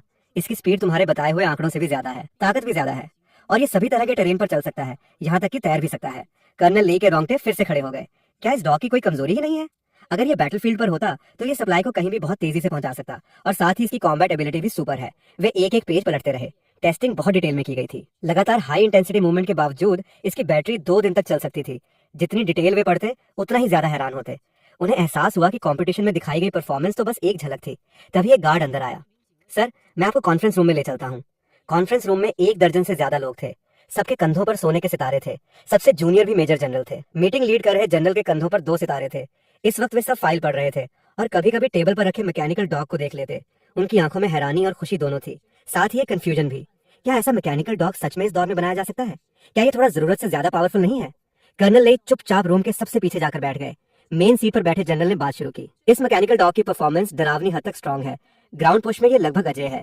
मिसाइल्स की बड़े लेवल की बमबारी को छोड़कर इसे रोकने का कोई और तरीका नहीं है और कहा जा रहा है कि इसकी लागत 10,000 से भी कम है। कर्नल लेई ने हल्के से सिर हिलाया। हाँ, इसके डेवलपर ने ऐसा ही कहा था। इस बात पर कि इतना खतरनाक मैकेनिकल डॉग एक युवा ने बनाया है, तुम्हारा क्या कहना है? इतने टेरिफाइंग मैकेनिकल डॉग के बनने के बाद जियांग चेन की बैकग्राउंड चेक तो की ही गई होगी, जनरल ने आगे कहा। उसने कंपनी भी खोली है, शायद वो इसे खुद मैन्युफैक्चर करना चाहता है। नॉर्मल प्रोसेस बहुत धीमा होगा। तुम जाकर उसकी कंपनी का स्ट्रक्चर सेटअप करने में मदद करो और जल्द से जल्द मैकेनिकल डॉग की प्रोडक्शन शुरू करो। शुरुआत में 10,000 यूनिट्स का ऑर्डर दे दो और फिर तुम जियांगझो वोकेशनल कॉलेज के पास ही एक सूटेबल जगह ढूंढकर एक मिलिट्री बेस बनाओ। तुम्हारा मुख्य काम उस स्टूडेंट की प्रोटेक्शन करना और उसे हर तरह की सुविधा देना होगा। कर्नल लेई ने अनजाने में सिर उठाया। एक कॉलेज के आसपास मिलिट्री बेस बनाना, क्या ये थोड़ा ज्यादा एक्सट्रीम नहीं है? लेकिन मैकेनिकल डॉग की खतरनाक ताकत को सोचकर उन्होंने सिर हिलाकर हामी भर दी। और हाँ, इलेक्ट्रोमैग्नेटिक रेलगन को डिफेंस साइंस अकेडमी भेज दिया गया है। फिलहाल उसकी डिटेल टेस्टिंग चल रही है। अगर भविष्य में उसे मास प्रोडक्शन में लाया गया तो उसके ऑर्डर्स भी उसकी कंपनी के जरिए ही जाएंगे। तुम्हारे जाने का एक और मकसद है। अगर वो मैकेनिकल डॉग को सिविलियन मार्केट के लिए मास प्रोडक्शन करना चाहता है तो उसे बोलना कि वो इसकी परफॉर्मेंस थोड़ी कम कर दे। सिविलियन यूज के लिए किसी अटैक एबिलिटी की जरूरत नहीं है। कर्नल लेई कॉन्फ्रेंस रूम से बाहर निकले। उनके चेहरे पर मुस्कान थी। बाहर से देखने पर लग रहा था कि वे अब एक स्टूडेंट की सेवा करेंगे, लेकिन दूसरे एंगल से सोचें तो ये टॉप लेवल इक्विपमेंट से सबसे पहले जुड़ने का मौका था।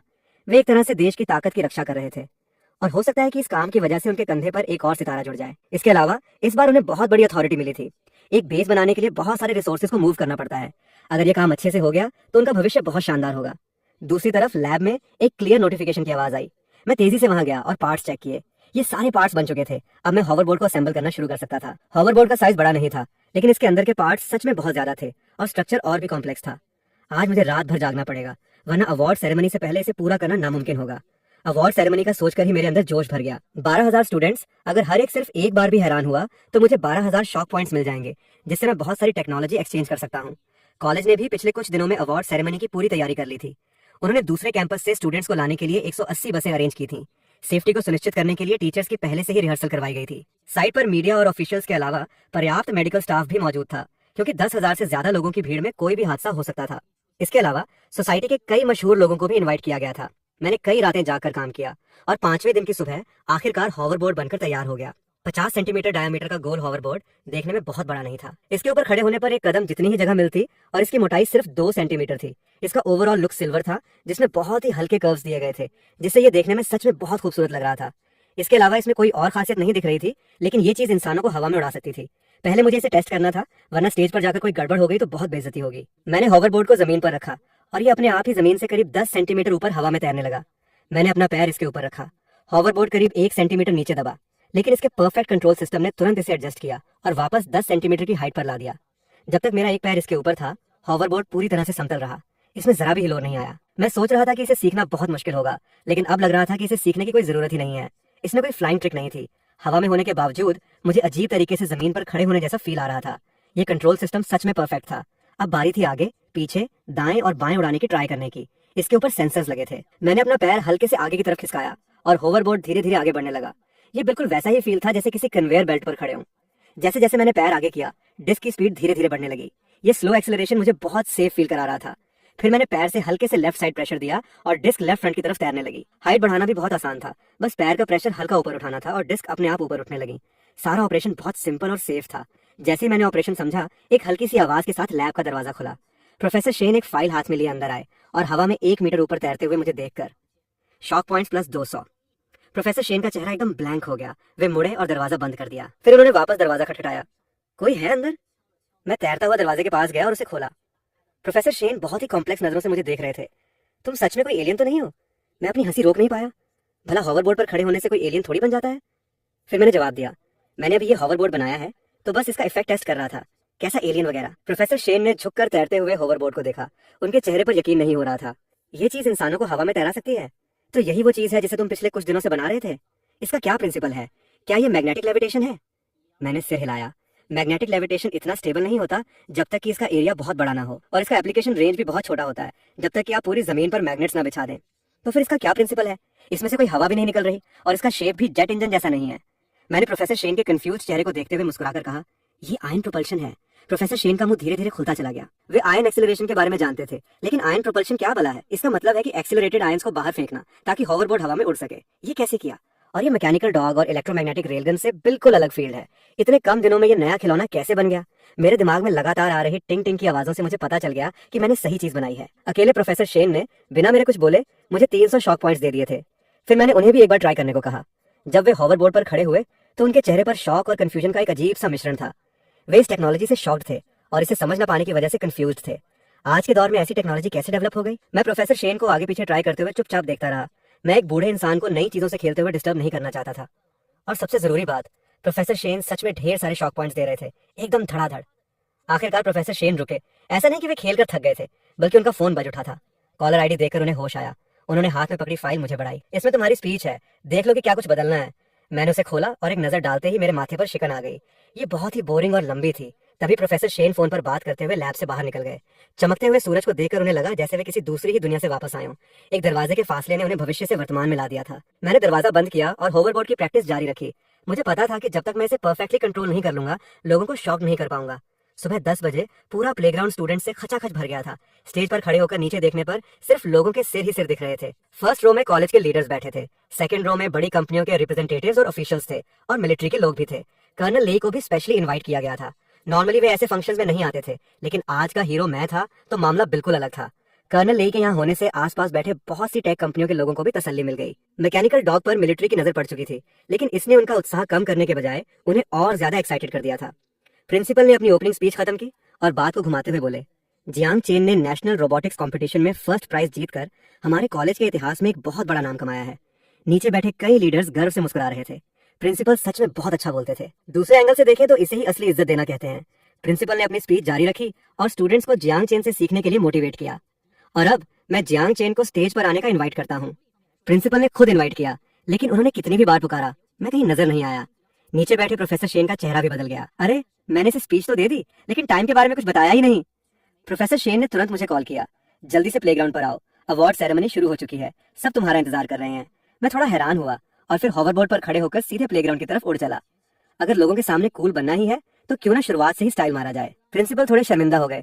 उन्होंने माइक पर कहा, मैंने अभी फोन किया था, जियांग चेन रास्ते में है, बस आते ही होंगे, बहुत जल्दी। प्रिंसिपल की बात अभी आधी ही थी कि वे अटक गए, क्योंकि उनकी नजरें दूर आसमान पर टिक गई थीं। वहां एक साया हवा में उड़ता हुआ आ रहा था। हाँ, सच में उड़ता हुआ। धीरे धीरे स्टूडेंट्स ने भी प्रिंसिपल के अजीब रवैये को नोटिस किया और उनकी हैरान भरी नजरों को भी। फिर किसी ने मुड़कर आसमान की तरफ देखा। ये मुड़ना था कि उनका दिमाग एकदम सुन्न पड़ गया। भला कोई इंसान आसमान में कैसे उड़ सकता है? उनके सुन्न पड़ने ने बाकी लोगों को भी मुड़ने पर मजबूर कर दिया। उनकी नजरों का पीछा करते हुए धीरे धीरे सबने मुड़कर आसमान की तरफ देखा और फिर सबकी गर्दनें ऐसे अटक गईं जैसे किसी ने जाम कर दी हो। सब अपना सिर उठाए हाइट पर उड़ते हुए मुझे देख रहे थे। मेरे दिमाग में आ रही नोटिफिकेशन की आवाजें सुनकर मुझे बहुत सुकून मिल रहा था। पिछले कुछ दिनों की नींद खराब करना सच में सार्थक था। बहुत मजा आ रहा था। अगर अभी इतनी भीड़ ना होती तो मेरा मन था कि यहीं हवा में कोई डांस स्टेप कर दूं। जैसे ही मैं स्टेज पर स्मूथली लैंड हुआ, मैंने सबसे पहले इस सन्नाटे को तोड़ा। मैंने बस एक छोटा सा गैजेट बनाया है, आप सब बुरा मत मानिएगा। ये सुनते ही नीचे बैठे हजारों दर्शकों के मुंह से एक साथ क्या बकवास से निकल गया। अरे भाई, तुम हवा में उड़ रहे हो और इसे छोटा गैजेट बोल रहे हो? वैसे भी ये उड़न तश्तरी जैसी चीज क्या है? प्रिंसिपल को होश आया और उन्होंने मुझे माइक बढ़ा दिया।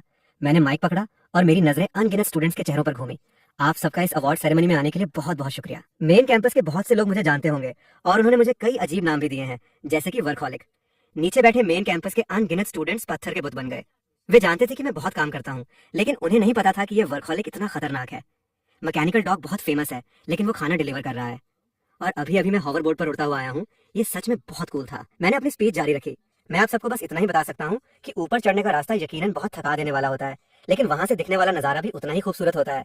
इतना कहकर मैंने माइक वापस प्रिंसिपल को बढ़ा दिया। मैंने स्पीच का कोर मैसेज निकालकर बोल दिया था और मेरी स्पीच यहीं खत्म हो गई। प्रिंसिपल हैरान रह गए। 7,000 शब्दों की स्पीच तुमने बस इतने में खत्म कर दी? लेकिन उन्हें कोई शिकायत नहीं थी। इसके बाद उन्होंने मुझे रिवॉर्ड्स और मेडल दिए और अगले ही पल मैंने अपना पैर हॉवरबोर्ड पर रखा और दूर की तरफ उड़ चला। मेरे दिमाग में एक बार फिर से टिंग टिंग टिंग की आवाजें गूंजने लगी। ढेर सारे शॉक पॉइंट्स आ रहे थे। पूरा अवार्ड सेरेमनी साइट एकदम शांत था, मुख्य रूप से क्योंकि मैं फिर से उड़ गया था। जैसे मैं उड़ते हुए आया था वैसे ही उड़ते हुए चला गया। इस बार उन्होंने ज्यादा करीब से देखा। मैं एक गोल डिस्क पर खड़ा होकर उड़ रहा था। वो डिस्क एक फ्लाइंग डिवाइस थी। क्या ये एनर्जी कंजर्वेशन के नियमों की थोड़ी ज्यादा ही बेइज्जती नहीं थी? शॉक पॉइंट्स की एक और फसल काटने के बाद मैं सीधे वापस लैब में आ गया। ऐसा मैंने इसलिए किया क्योंकि अगर मैं लैब वापस न जाता तो स्टेज से नीचे उतरते ही भीड़ मुझे घेर लेती। इसलिए बेहतर था कि मैं पहले वापस आ जाऊं और सबके शांत होने का इंतजार करूं। इसी वक्त कंपनी रिप्रेजेंटेटिव्स और रिसर्चर्स का एक ग्रुप बेचैनी से अपनी सीटों पर बैठा था। वे सब मुझसे मिलकर फ्लाइंग डिवाइस के बारे में जानना चाहते थे। इस पर इंसानी क्यूरियोसिटी अपने चरम पर थी। आखिरकार अवार्ड सेरेमनी खत्म हुई और स्टूडेंट्स पहले से तय रूट के हिसाब से ऑर्डरली तरीके से बाहर निकलने लगे। कर्नल नई स्टूडेंट्स को हिदायत दे रहे थे कि आज की कोई भी वीडियो इंटरनेट पर अपलोड ना की जाए। इसी बीच टॉप रिसर्चर्स का एक ग्रुप सीधे एक्सपेरिमेंट बिल्डिंग की तरफ दौड़ पड़ा। वे अभी भी शॉक में थे और बस ये जानना चाहते थे कि मैं उड़ा कैसे। प्रोफेसर शेन भी भीड़ में थे और मन ही मन बड़बड़ा रहे थे। पता चल भी गया तो क्या? पता चलने के बाद भी वे बस हैरान ही होंगे। टेक्निकल लेवल ही अलग है, पूछने पर भी वे अंधेरे में ही रहेंगे। आखिरकार लोगों का झुंड एक्सपेरिमेंट बिल्डिंग पर पहुंचा। इतने सारे लोगों को अंदर आता देख मेरे चेहरे पर एक बहुत ही बड़ी मुस्कान आ गई। ये सब टेक्नोलॉजी समझने वाले लोग थे। मुझे और ढेर सारे शॉक पॉइंट्स मिलने वाले थे। उस सिल्वर कलर की गोल होवरबोर्ड को देखकर सबकी आंखों में यकीन ना करने वाले भाव थे। पहले दूर से देखने पर पता नहीं चला कि ये इतनी छोटी है और इतनी पतली। इतनी सी चीज हवा में कैसे उड़ गई? शॉक पॉइंट्स प्लस 30 लोग, सबने एक साथ शॉक पॉइंट्स दिए। वाह, मजा आ गया। पहले मैंने कुछ शॉक पॉइंट्स खर्च किए थे, अब थोड़ा खून वापस चढ़ेगा। Shock points plus 30, shock points plus 30। लगातार आ रही नोटिफिकेशन सुनकर मुझे पता चल गया कि ये रिसर्चर्स खुद ही अपने दिमाग में चीजें सोच सोचकर हैरान हो रहे हैं और मुझे ये अच्छा लग रहा था। एक झटके में कम से कम 150 शॉक पॉइंट्स आने के बाद शॉक पॉइंट्स की स्पीड थोड़ी धीमी होने लगी। प्रिंसिपल ने मेरी तरफ देखा। क्या मैं इस होवरबोर्ड को करीब से देख सकता हूँ? बिल्कुल। लोग आगे बढ़े और होवरबोर्ड को छूने लगे, इसके मटेरियल को महसूस करने लगे और एक बार फिर से शॉक पॉइंट्स रिफ्रेश होने लगे। मैं एक तरफ बैठा खाना खा रहा था, दूसरी तरफ उन्हें होवरबोर्ड को घूरते देख रहा था और साथ ही नोटिफिकेशन सुन रहा था। छूने के प्रोसेस में ही करीब 200 शॉक पॉइंट्स और आ गए। फिर किसी ने पूछा, ये होवरबोर्ड उड़ता कैसे है? इसका क्या प्रिंसिपल है? Magnetic levitation? पक्का जेट इंजन नहीं है, हालांकि इस पर कुछ छेद हैं, लेकिन वे बहुत छोटे हैं। मैंने एक्सप्लेन किया, ये आयन प्रोपल्शन है। शॉक पॉइंट्स प्लस 30 और फिर लगातार नोटिफिकेशन आने लगी। वहां मौजूद ज्यादातर लोग रोबोटिक्स रिसर्चर्स थे जो प्रोफेसर हो के साथ मिलकर मैकेनिकल डॉग को मास प्रोडक्शन में लाने पर काम कर रहे थे। आयन प्रोपल्शन के बारे में उन्हें ज्यादा पता नहीं था, लेकिन कितना भी कम पता हो, थोड़ा तो पता था ही। इस छोटी सी डिस्क के अंदर से आयंस को अलग किया जा सकता है और उन्हें इतनी तेज स्पीड तक एक्सेलरेट किया जा सकता है। मैंने हल्के से सिर हिलाया। हाँ, और फिर आयंस की क्वांटिटी और स्पीड को कंट्रोल करके इसे बैलेंस भी करना पड़ता है। हाँ, शॉक पॉइंट्स प्लस 30। टिंग टिंग टिंग टिंग। मैंने इन हैरान रह गए रिसर्चर्स को देखा और मेरा वही पुराना डायलॉग था, ये लोग सच में सबसे प्यारे लोग हैं। आम लोग एक दो बार हैरान होकर मान जाते हैं, लेकिन ये लोग खुद ही ढूंढ ढूंढ कर और भी चीजें निकाल लेते हैं जिनसे वे हैरान हो सकें और लगातार शॉक पॉइंट्स देते रहते हैं। कई बार हैरान होने के बाद लोग आखिरकार शांत हुए। कर्नल लेई ने सबसे पहले ये सोचा कि क्या इस चीज का इस्तेमाल बैटलफील्ड पर किया जा सकता है। इस हॉवरबोर्ड की स्पीड कैसी है? स्पीड ज्यादा नहीं है, इसे बनाने का मकसद ही सिर्फ सामान ढोना था। स्पीड नहीं है तो फिर बैटलफील्ड पर इसकी वैल्यू बहुत कम हो जाएगी।